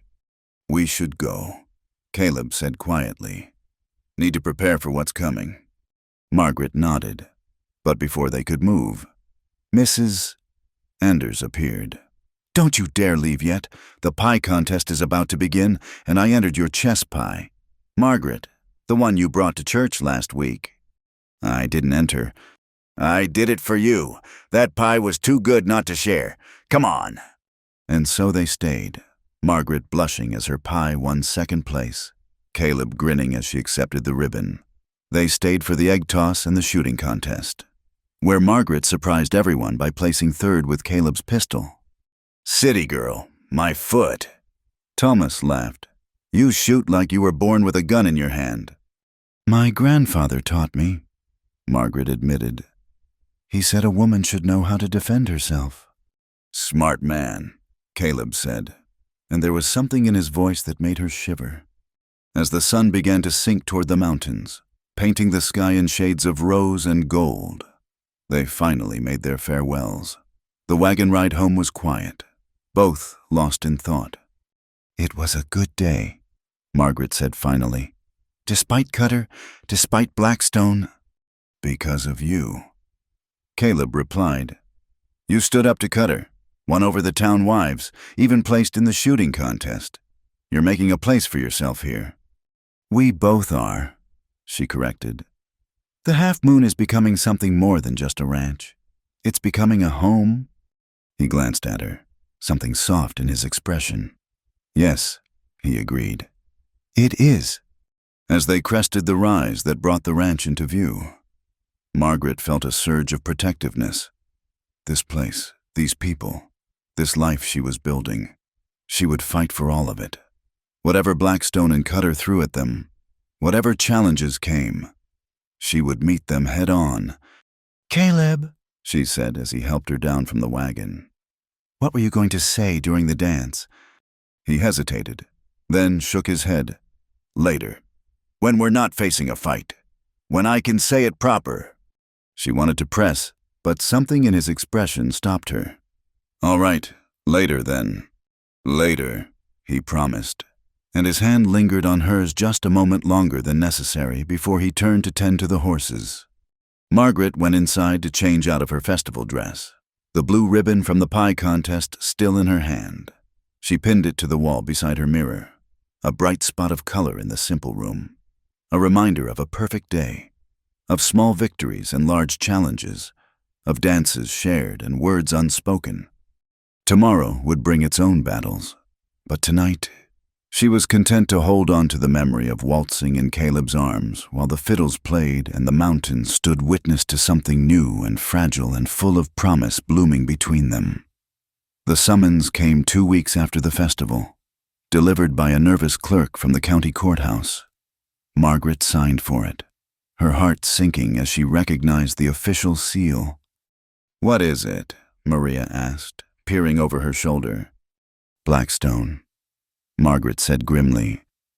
"He's filed a formal challenge to our water rights. We're to appear before the circuit judge next month." When Caleb returned from the range that evening, covered in dust from moving cattle to higher pasture, Margaret showed him the documents. His face darkened as he read, "He's claiming prior usage through some assignment from the Henderson Ranch," he said. "But the Hendersons never had rights to Willow Creek." "I know. I've been going through the papers all afternoon."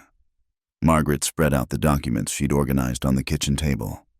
"Look here, the Henderson claim was for Dry Creek, 2 miles east. Blackstone is trying to confuse the waterways, hoping the judge won't know the local geography."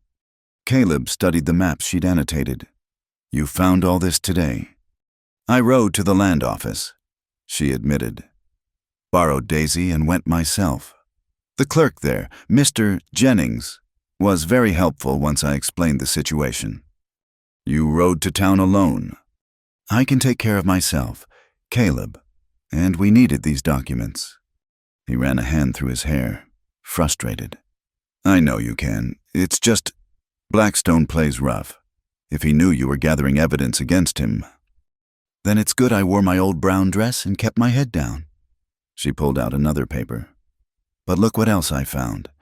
Blackstone's been buying up water rights all along the eastern slope.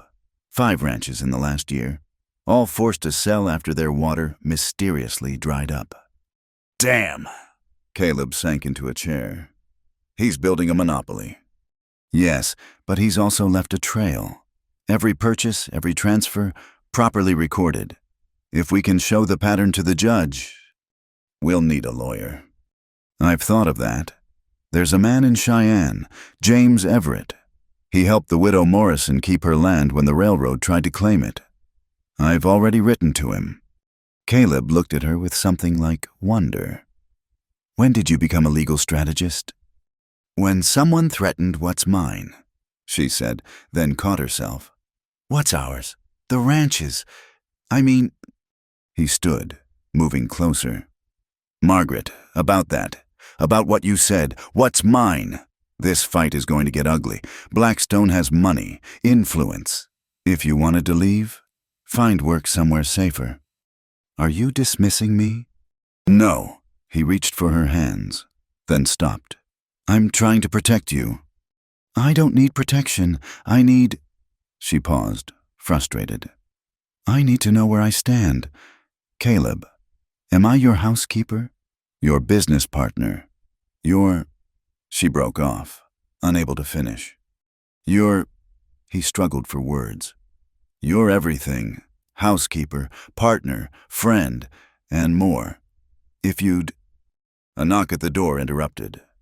Thomas entered, his face grim. Boss, we got trouble. Someone dammed the creek upstream. Water's down to a trickle. Caleb cursed. Margaret grabbed her shawl. Show us, she said. They rode out in the fading light. Following the creek bed upstream, sure enough, about a mile onto Half Moon Land, someone had built a crude but effective dam of rocks and logs, diverting most of the water into a newly dug channel that led east, toward Blackstone's properties. When? Caleb asked tersely. Sometime last night. We think... We were all at the south pasture for branding yesterday. Margaret dismounted, studying the construction. This took more than one man, at least 4 or 5, working several hours. Blackstone's hired hands, Caleb said bitterly. But we can't prove it. Maybe not, Margaret said, but we can document it. She pulled out the small notebook she'd taken to carrying. Thomas, help me measure this. We need exact dimensions, location, everything. And look, they left boot prints, tool marks, all evidence. They worked until full dark, Margaret sketching and noting while the men began the hard work of dismantling the dam. By the time they returned to the ranch, she had 3 pages of detailed notes. I'll ride to town tomorrow, she announced. File a complaint with the sheriff. Sheriff Watson is Blackstone's cousin, Caleb pointed out. Then the complaint will be on record when he does nothing about it. Paper trails matter in court. That night, Margaret worked late, organizing their evidence, preparing their case. When she finally set down her pen, she found Caleb watching from the doorway. You should rest, he said softly. Soon, I want to finish this brief for Mr. Everett. He entered, bringing a cup of coffee. Margaret, I need to say something. What you're doing, fighting for this ranch, I'm grateful. But you need to know you don't owe us this. Your wages don't include taking on men like Blackstone. She looked up at him. Do you remember what you said at the festival, that I was making a place for myself here? I remember. This is part of that. When you fight for something, it becomes yours in a way that simple ownership never quite achieves.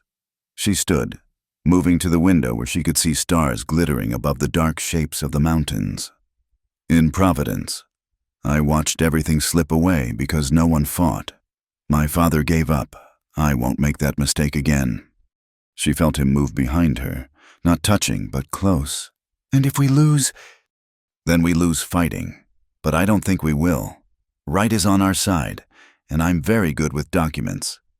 That you are. His voice held warmth and something else. "Margaret, at the dance, I started to tell you something." She turned to face him, heart suddenly racing. "Yes." He reached out, fingers barely brushing her cheek. "I've been alone a long time. Thought I preferred it that way. Then you arrived, turning everything upside down with your Eastern ways and fierce spirit and—" He smiled slightly. "Your ability to make a perfect chess pie and organize a legal battle with equal skill." "Caleb, I'm not good with words like you are, but I want you to know, this isn't about the ranch anymore. Hasn't been for weeks. When I saw you throw that lemonade in Cutter's face, when you saved Button, when you rang that bell in the blizzard." He took a breath. "I'm asking you to stay, not as my housekeeper, as my wife, real and true." Margaret's breath caught. "You're proposing badly, apparently." He grimaced. "I should have done this proper, with flowers and pretty words and—" She silenced him by stepping forward and placing her hand over his heart. "I don't need pretty words. I need honesty. Is this because of the court case? Because you think it will look better if we're truly married?" "No." His hand covered hers. "This is because I wake up looking forward to seeing you at breakfast. Because when you're not here, the house feels empty. Because when Blackstone threatened you, I wanted to take him apart with my bare hands. Because somewhere between that day at the depot and now, I fell in love with you, Margaret Hart." "Margaret Ashford," she corrected softly. "In reality this time, if you'll have me." His answer was to pull her into his arms and kiss her, gentle at first, then with growing passion. When they finally broke apart, both were breathless. "Is that a yes?" he asked. "That's a yes." She smiled up at him. "Though we should probably make it legal before the court date. It would be awkward to argue our case if we're not actually married." He laughed, the sound rich and warm. "Practical to the end. When?" "Tomorrow. No point in waiting. And I'd rather not give Blackstone time to cause more mischief." "Tomorrow it is." He kissed her again, briefly. "Though you realize this means you can't maintain professional distance anymore. I think that ship sailed when I started plotting legal strategy to protect your ranch." "Our ranch," he corrected. "Partners. Remember?" The next morning dawned bright and clear. Margaret wore her blue dress from the festival, with Maria's lace mantilla borrowed for the occasion. Caleb had shaved carefully and wore his one good suit. Thomas and Maria stood as witnesses in the small church, while Reverend Mills performed the simple ceremony. "Do you, Caleb, take this woman to be your lawfully wedded wife?" Reverend Mills intoned. "I do." Caleb's voice was strong and sure. "Do you, Margaret, take this man to be your lawfully wedded husband?" "I do." She squeezed Caleb's hands, feeling the calluses that spoke of hard work and honest living. "Then, by the power vested in me by the territory of Wyoming, I pronounce you husband and wife. You may kiss your bride." This kiss was different from the night before, sweeter, with a promise of permanence. When they turned to face their witnesses, Maria was crying happily while Tomas grinned. "About time," the foreman said. "We've been taking bets on when you two would figure it out." Word spread quickly through Red Butte. By the time they stopped at Morrison's store for supplies, half the town seemed to know. The reactions were mixed, genuine congratulations from some, knowing looks from others, and cold fury from Blackstone when they encountered him outside the bank. "Congratulations," he said, the word sounding like a curse. "Though I wonder at the timing, trying to shore up your claim before the hearing.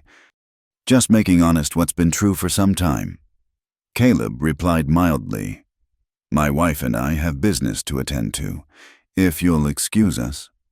"Your wife?" Blackstone's smile was unpleasant. "Yes, I'm sure she'll be a great help in court. Judges do so appreciate a woman who doesn't know her place." Margaret stepped forward. "My place is wherever I choose to make it. Mr. Blackstone, at the moment, That's standing between you and what you're trying to steal. I'd wish you luck in court, but I prefer to save my good wishes for those who deserve them." They left him standing there, his face mottled with rage. "In the wagon." Caleb took her hand. "No regrets?" he asked. "None," she said firmly. "Though I suspect we've just made an enemy for life." He was already that. Now at least we face him together. As they drove home, truly home now, Margaret thought about the twists of fate that had brought her here. A failed mail-order marriage had led to a successful real one. A business arrangement had become a love match, and a fight for water rights had become a battle for the life they were building together. The land office document sat in her satchel, ready for the lawyer. The dismantled dam was photographed and recorded. Their marriage certificate was tucked safely in her pocket. All the pieces were in place for the fight ahead. But for now, as the ranch came into view with Button grazing peacefully in the near pasture and the mountains standing eternal guard, Margaret was content to simply be Mrs. Caleb Ashford. In truth, at last. The battle would come soon enough. Today was for joy. The smell hit them first. Acrid smoke carried on the hot July wind. Margaret was hanging laundry when she saw the dark column rising from the direction of Mustang Ridge. Her heart clenched with sudden fear. "Fire!" she shouted, dropping the wet sheet. "Fire on the ridge!" Within minutes, the ranch was in controlled chaos. Caleb and Tomas raced in from the barn, their faces grim as they saw the smoke. "Wind's pushing it southeast," Caleb said tersely. "If it jumps the creek, it'll come straight for us." Thomas finished. Margaret was already moving. "Maria, pack the important papers and valuables. Load them in the wagon with water barrels. Thomas, can you and the hands move the cattle to the lower pasture?" "Already thinking on it," Tomas said, but he looked to Caleb. "Boss." Caleb nodded. "Do it. Take the horses too, except for the work teams. We'll need them." He turned to Margaret. "You should go with Maria. Take the wagon to town where it's safe." "Absolutely not," Margaret said firmly. "This is my home too. I'm staying to fight for it." "Margaret." "Don't argue. We don't have time." She was already heading for the barn. "We need to plow a fire break along the north boundary. If we can create a gap wide enough—" "She's right," Tomas said. "It's our best chance." They worked through the afternoon heat, plowing a wide strip of earth between the ranch and the approaching fire. Margaret drove one team while Caleb took another, their plows turning the dry grass under to expose bare soil. Behind them, Maria and the ranch hands beat out spot fires started by flying embers. The smoke grew thicker, stinging their eyes and throats. Through the haze, Margaret could see the orange glow advancing down the ridge like a living thing. Her arms ached from controlling the plow. Her dress was soaked with sweat, but she didn't stop. "Margaret," Caleb's voice cut through the roar of the approaching fire. "It's jumping the creek!" She looked where he pointed and her heart sank. The fire had indeed jumped Willow Creek, using the drought-dry willows as bridges. Flames were now advancing on both sides of their fire break. "The barn!" she shouted. "We need to wet down the barn!" They abandoned the plows, racing back to the buildings. Margaret organized a bucket brigade from the well while Caleb and Thomas climbed onto the roofs with wet blankets. The heat was becoming unbearable, the air itself seeming to burn with each breath. That's when she saw it. Button, the young calf she'd saved, trapped in the small corral near the burning hill. In the confusion of moving the cattle, somehow the calf had been missed. Without thinking, Margaret grabbed a wet blanket and ran toward the corral. Behind her, she heard Caleb shout her name, but she didn't stop. The gate was already hot to the touch, the smoke so thick she could barely see. Button was pressed against the far fence, bawling in terror. "Come on, baby," Margaret gasped, throwing the blanket over the calf. "We're getting out of here." She half led, half dragged the terrified animal toward the gate. Sparks rained down, singeing her hair and dress. Just as they reached the opening, a burning branch crashed down, blocking their path. Margaret looked around desperately. The flames were closing in on all sides. Then Caleb was there, appearing through the smoke like an avenging angel. Without a word, he kicked the burning branch aside, grabbed Button's other side, and together they hauled the calf to safety. They collapsed behind the water trough, gasping for clean air. Caleb pulled Margaret against him, his hands checking her for burns. "Don't ever do that again," he said roughly. "I can't lose you." "Couldn't let Button die?" she gasped. "Not after everything." He kissed her forehead, tasting of smoke and sweat. "Brave, foolish woman. Come on, the fight's not over." They returned to find the fire break holding. Barely, the flames reached the plowed earth and, finding no fuel, began to falter. But the wind was picking up again, sending more embers over their barrier. "The roof!" Maria screamed. The barn roof had caught, despite their wetting. Margaret grabbed buckets, forming another brigade, but the water seemed to evaporate before it reached the flames. Just when it seemed hopeless, a miracle occurred. Thunder rumbled overhead. The first fat raindrops fell, hissing as they hit the hot ground. Then the sky opened, releasing a torrential downpour that had everyone cheering despite being instantly soaked. The rain fell for an hour, drowning the fire, turning the dust to mud, saving everything they'd fought to protect. When it finally stopped, they stood in the yard, exhausted, filthy but victorious. "Well," Margaret said, wringing water from her ruined dress. "That was exciting." Caleb laughed, the sound slightly hysterical with relief. "Exciting? My wife fights fires and calls it exciting." "Our wife is Loca," Maria said affectionately. "Crazy brave." As they surveyed the damage, some fencing lost, the barn singed but standing. A rider approached through the lingering smoke. Sheriff Watson, looking uncomfortable. "Ashford," he called. "Glad to see you made it through." "No thanks to the response time," Caleb said coldly. "Fire started hours ago."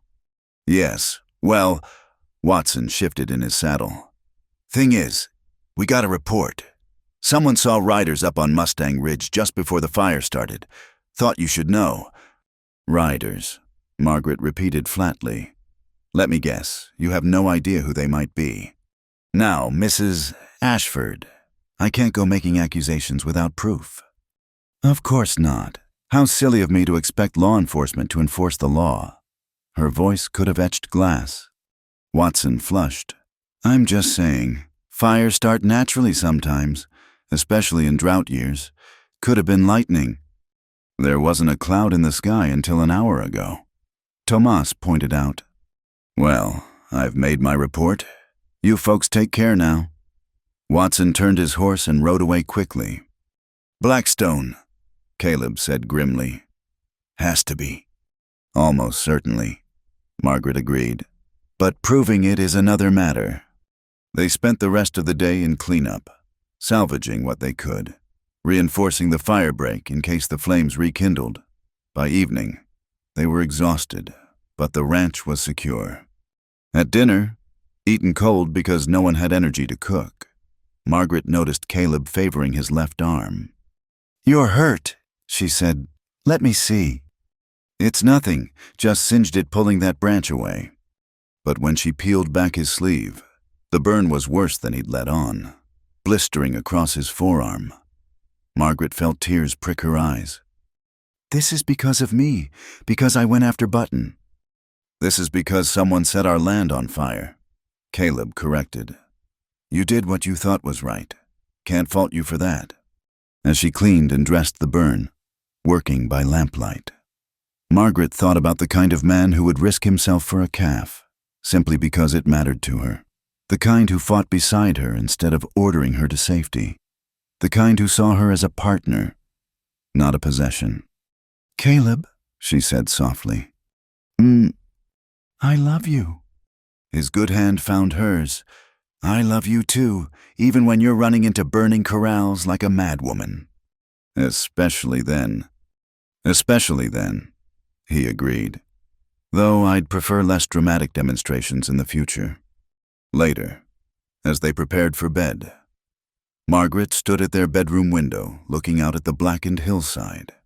In the moonlight, it looked like a scar on the land. But already she was planning they'd need to reseed, maybe plant some windbreak trees. Definitely improve their firefighting equipment. "Come to bed," Caleb called. "Tomorrow's problems will keep." She turned from the window, studying him in the lamplight. His face was lined with exhaustion and worry, but his eyes were warm as they looked at her. "Do you ever regret it?" she asked. "That day at the depot, you could have driven on, left me to figure things out alone. You'd have avoided all this trouble. Blackstone, the fights, the danger." He held out his hand to her. "Margaret, that day at the depot was the luckiest day of my life.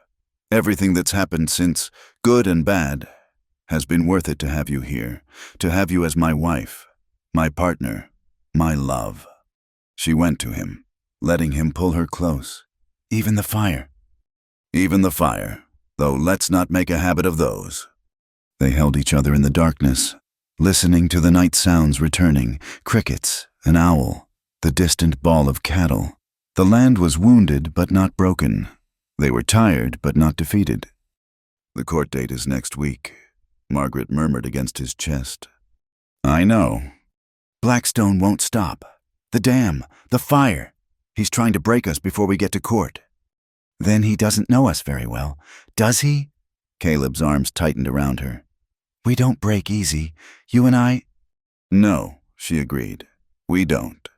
Outside, a cool breeze stirred the curtains, carrying away the last of the smoke smell. Tomorrow would bring new challenges, repairs to make, legal strategies to finalize, Button to check on. But tonight, they were safe, they were together, and they were stronger than any force that tried to tear them apart. Margaret fell asleep to the steady beat of Caleb's heart, thinking about resilience and love, about fighting for what mattered, about the way disaster could forge bonds stronger than any peaceful times could create. The fire had tried to destroy them. Instead, it had only proved what they could survive together.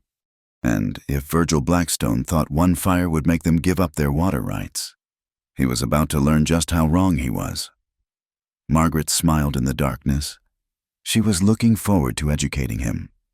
The Methodist Church in Red Butte had never hosted a wedding quite like Margaret and Caleb Ashford's modest ceremony. Now, just 3 days later, the same small building served as the county courthouse, packed to the rafters with spectators eager to witness the water rights trial that had the whole territory talking. Margaret sat beside Caleb at the defendant's table, her stack of carefully organized documents before her.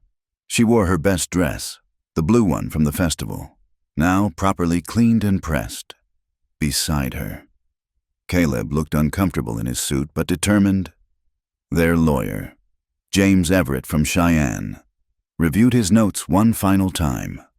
Across the aisle, Virgil Blackstone conferred with his team of 3 lawyers, all imported from Denver. The contrast wasn't lost on the crowd wealth and power against honest ranchers defending their rights. "All rise for the Honorable Judge Theodore Garrett," the bailiff announced. Judge Garrett, a stern man with silver hair and sharp eyes, took his seat. Margaret had researched him thoroughly, a fair man by reputation, though some said he could be swayed by political pressure. "We're here to determine the rightful claims to water rights along Willow Creek." The judge began. "Mr. Blackstone, as plaintiff, you may present your case." Blackstone's lead attorney, a smooth-talking man named Cornelius Webb, stood. "Your Honor, we will prove that my client holds legitimate prior claim to these waters through proper assignment from the Henderson Ranch, predating any claims by the defendants." Webb presented document after document, each one carefully crafted to obscure the truth. Margaret took notes, catching several deliberate misrepresentations that Everett would need to address. Furthermore, Webb continued, "We question the very legitimacy of the defendant's claim. Given the unusual circumstances of their marriage and the timing of certain documents. Margaret felt Caleb tense beside her. This was Blackstone's real strategy. If he couldn't win on facts, he'd try to destroy their credibility. Objection. Everett said calmly, "The defendant's marriage has no bearing on water rights established in 1878. Sustained. Judge Garrett ruled. Keep to the matter at hand, Mr. Webb."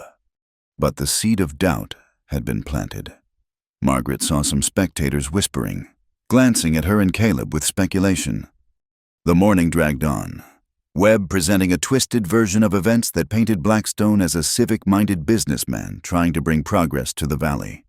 When court recessed for lunch, Margaret felt drained. "He's good," she admitted to Everett as they huddled in the church's small back room, twisting everything just enough to sound plausible. "That's why we have truth on our side." Everett replied, "And your excellent documentation. This afternoon, we fight back." When court reconvened, it was their turn. Everett began methodically, establishing the half-moon's history, Caleb's uncle's original claim, the continuous use of the water for 8 years. "I call Margaret Ashford to testify," Everett announced. Margaret's heart pounded as she took the witness chair, but her voice was steady as she was sworn in. "Mrs. Ashford," Everett began, "please tell the court about your investigation into these water rights." Margaret detailed her research, presenting each document, explaining the survey markers, the distinction between Willow Creek and Dry Creek. She spoke clearly, precisely, letting the facts tell their story. "And what did you discover about Mr. Blackstone's claims?" Everett asked. "That they're based on a deliberate misrepresentation. The Henderson Ranch never had rights to Willow Creek. Their claim was to Dry Creek, 2 miles east. Mr. Blackstone is attempting to conflate the two waterways." She presented the original maps, the survey records, the clear documentation that proved their case. Webb rose for cross-examination, his smile sharp. "Mrs. Ashford, or should I say, Miss Hart, tell us, when exactly did you marry Mr. Ashford?"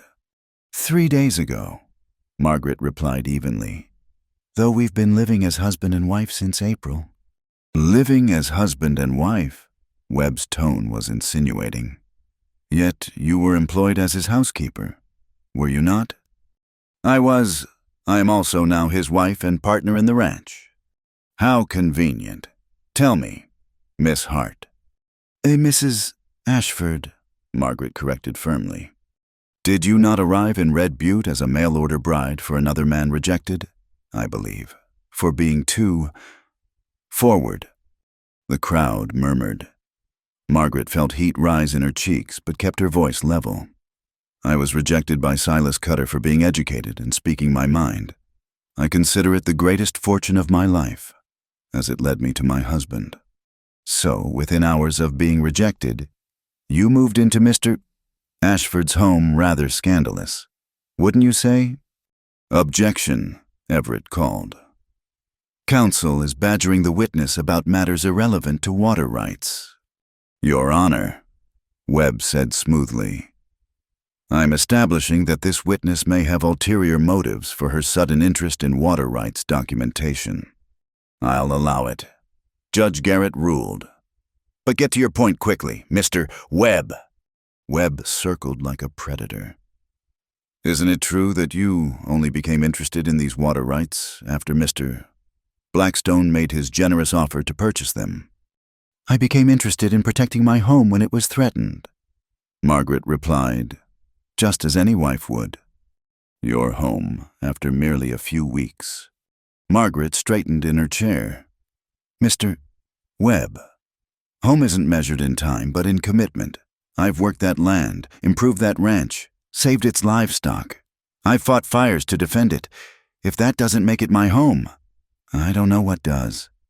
"Fought fires," Webb pounced. "Yes, let's discuss that recent fire. Rather convenient timing. Wouldn't you say, right before this trial?" Margaret's eyes flashed. "Are you suggesting we set fire to our own land?" I'm suggesting that dramatic events seem to follow you, Mrs. Ashford. First your theatrical arrival, then your swift marriage. Now fires and legal battles. One might wonder if you court such drama. One might wonder many things, Margaret said coolly. But wondering isn't evidence. Facts are evidence. And the facts show that Half Moon Ranch has held legitimate water rights for 8 years. Rights your client is trying to steal through legal trickery. Objection! Webb shouted. Sustained, the judge said. Mrs. Ashford, please refrain from characterizing the plaintiff's motions. But Margaret had made her point. She saw nods in the crowd, people remembering Blackstone's other questionable dealings. When Webb finally finished his attack, Everett stood for redirect. Mrs. Ashford, why did you really investigate these water rights? Margaret looked directly at Caleb, then at the crowd. Because I've seen what happens when good people don't fight back against those who would take what isn't theirs. My family lost everything to men who use the law as a weapon. I won't see it happen again. No further questions. As Margaret returned to her seat, Caleb caught her hand briefly under the table, squeezing it in support. The afternoon continued with testimony from Tomas about the ranch's water usage, from the county surveyor confirming the creek boundaries, from neighboring ranchers about the importance of water access. Then Webb called a surprise witness. The plaintiff calls Silas Cutter. Margaret's stomach dropped as Cutter took the stand, his face smug. Mr. Cutter, Webb began. You were engaged to marry the current Mrs. Ashford. I brought her out from Providence based on letters, but when she arrived, Cutter shook his head theatrically. She wasn't what she'd represented herself to be. In what way? Too aggressive, unnatural for a woman. Correcting my speech, acting above her station. I realized she was after position, not marriage. When I refused her, she immediately attached herself to Ashford there. Poor man didn't know what hit him.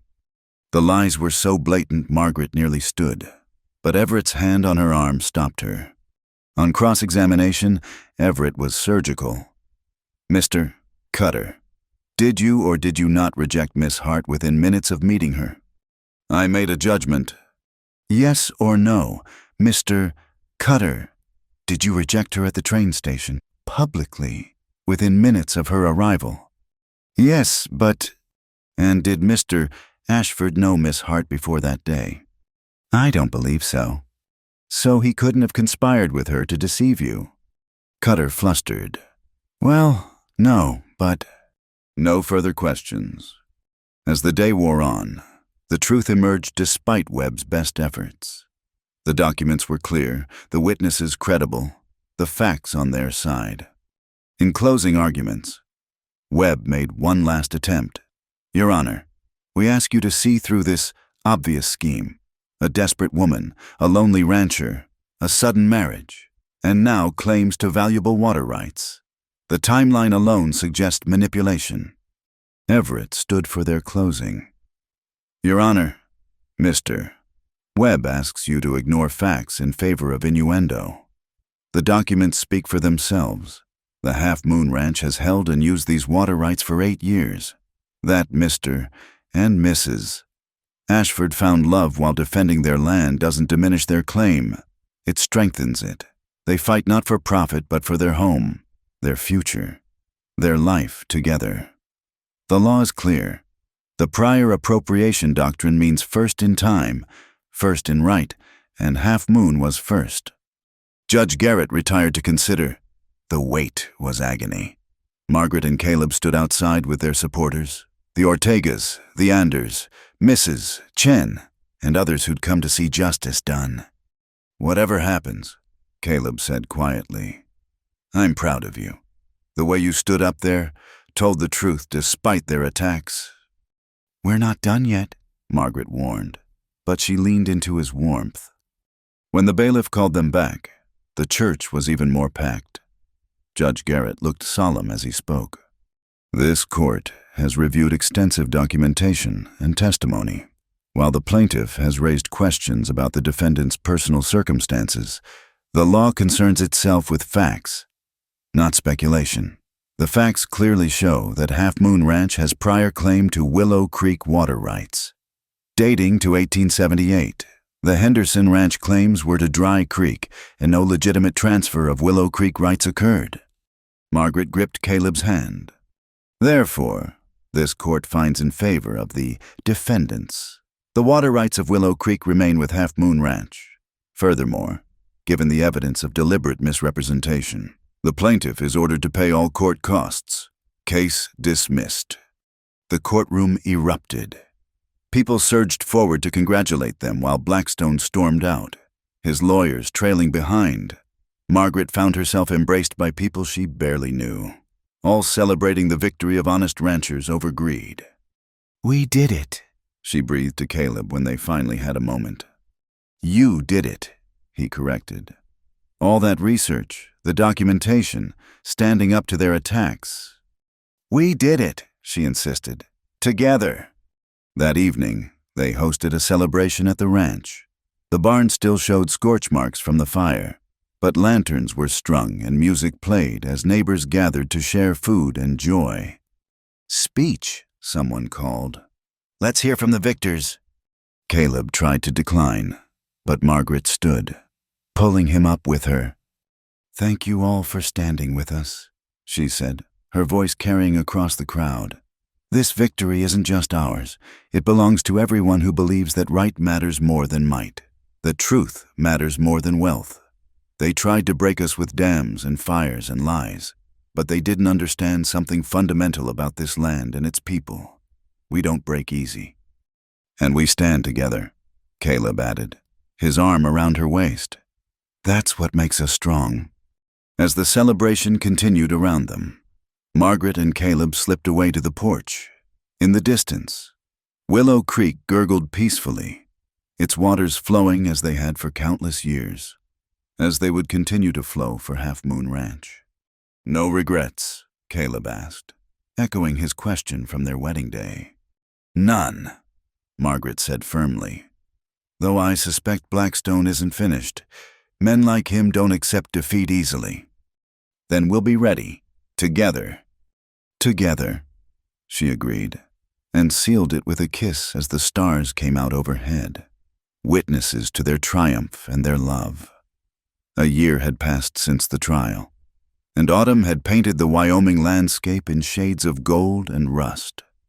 Margaret stood on the porch of the Half Moon Ranch, watching the sunset paint the mountains purple while she absently rubbed her growing belly. The changes that had come to their land in 12 months seemed almost miraculous. Where fire had scarred the hillside, new growth flourished. The garden she'd planted had expanded into a proper kitchen garden with vegetables enough to see them through winter. The barn, rebuilt stronger after the fire damage, now housed not just horses and cattle, but also chickens and 2 milk cows. Button, no longer a calf but a strong young heifer, grazed in the near pasture with her adopted mother. "Admiring our empire?" Caleb asked, joining her on the porch with 2 cups of coffee. "Our home," Margaret corrected, accepting the cup gratefully. "Though empire might not be wrong. Did you see the final tally from the cattle sale?" "Best year we've ever had," Caleb confirmed, pride evident in his voice.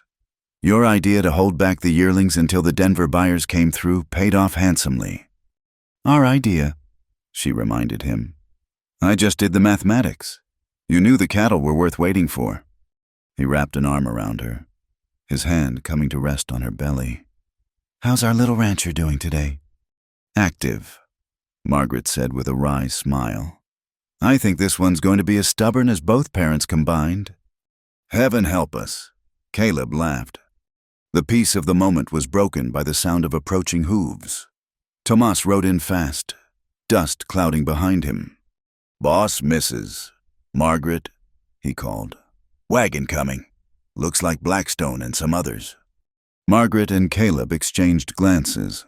They'd heard rumors that Blackstone had fallen on hard times after the trial. His investors had pulled out. His grand development plans collapsed. and several of his shadier dealings had come to light. "How many?" Caleb asked. "4 men, including Blackstone. They're not armed, far as I can tell." "Let's meet them at the gate," Caleb decided. "Margaret, you should—" "I should stand beside my husband," she interrupted firmly. "We face things together, remember?" They walked to the ranch entrance, where Maria had already joined Tomas. Within minutes, the wagon rolled up. Blackstone looked older, grayer, his expensive clothes showing wear. With him were 3 men in city suits, lawyers or bankers by the look of them. "Ashford, Mrs. Ashford." Blackstone nodded stiffly. "We need to talk." "Talk," Caleb said simply, not moving to invite them in. One of the suited men cleared his throat. "Mr. Ashford, I'm Harold Morrison from the Denver Trust Bank. We hold the notes on Mr. Blackstone's properties. He's defaulted. We're calling in all debts." "What does that have to do with us?" Margaret asked, though she suspected she knew. "Mr. Blackstone owes your ranch considerable damages from the lawsuit," Morrison continued, "plus interest. It's a substantial sum." Blackstone's jaw worked. "They want to settle all debts before they seize my properties. I'm here to negotiate." "You're here to pay what you owe," Caleb corrected.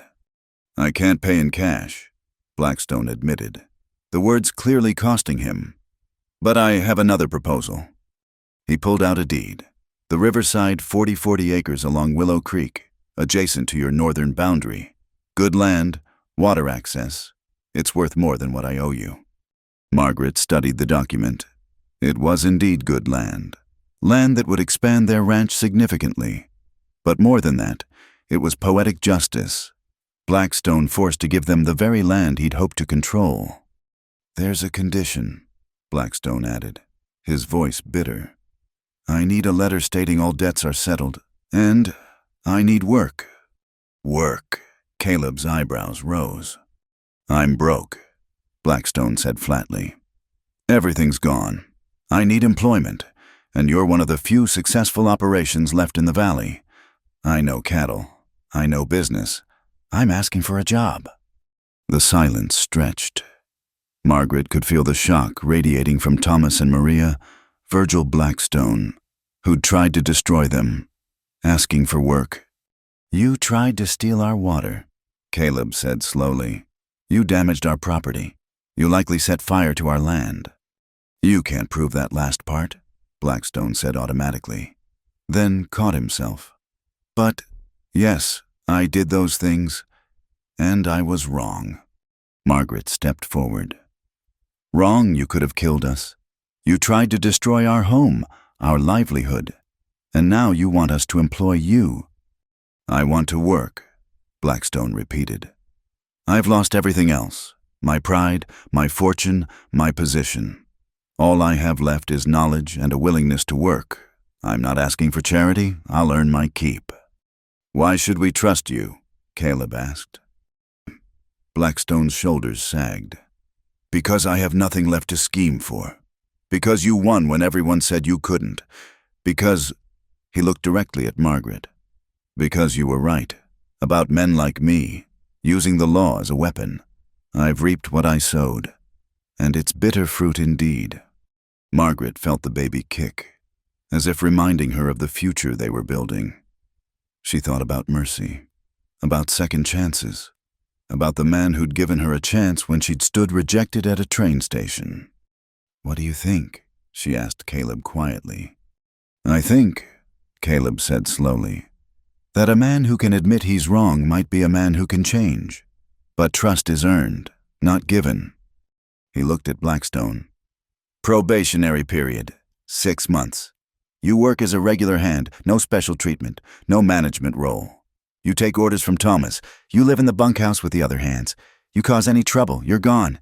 After 6 months, if you've proved yourself, we'll discuss permanent employment." Blackstone's face showed a mix of relief and humiliation. "You're serious?" "My wife taught me something," Caleb said. Fighting for what's right doesn't mean becoming what you fight against. You want a second chance, here it is. Don't waste it. The deed, Morrison prompted. We'll take the land in settlement of debts, Margaret confirmed. Mr. Morrison, we'll need proper transfer documents drawn up, everything legal and clear. As the bankers prepared the paperwork, Blackstone stood awkwardly, a man adrift. Thank you. I know I don't deserve. No, Margaret interrupted. You don't, but then none of us get exactly what we deserve. Sometimes we get grace instead. Don't make us regret it. Later, after the papers were signed and Blackstone had been shown to the bunkhouse by a skeptical Thomas, Margaret and Caleb walked to the creek. The Riverside 40 stretched before them, good land that would nearly double their water access. Are we fools? Caleb asked. Taking in a man who tried to destroy us? Maybe, Margaret admitted. But I remember another man who took in a rejected woman with nothing but trouble following her. That worked out rather well. That was different.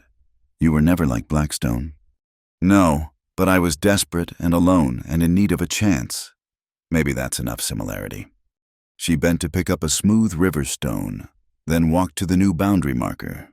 From her pocket, she pulled the blue ribbon she'd won at the festival pie contest, the same ribbon she'd kept all this time. What are you doing? Caleb asked. Making a memory marker, Margaret explained, tying the ribbon around the stone and placing it at the base of the marker.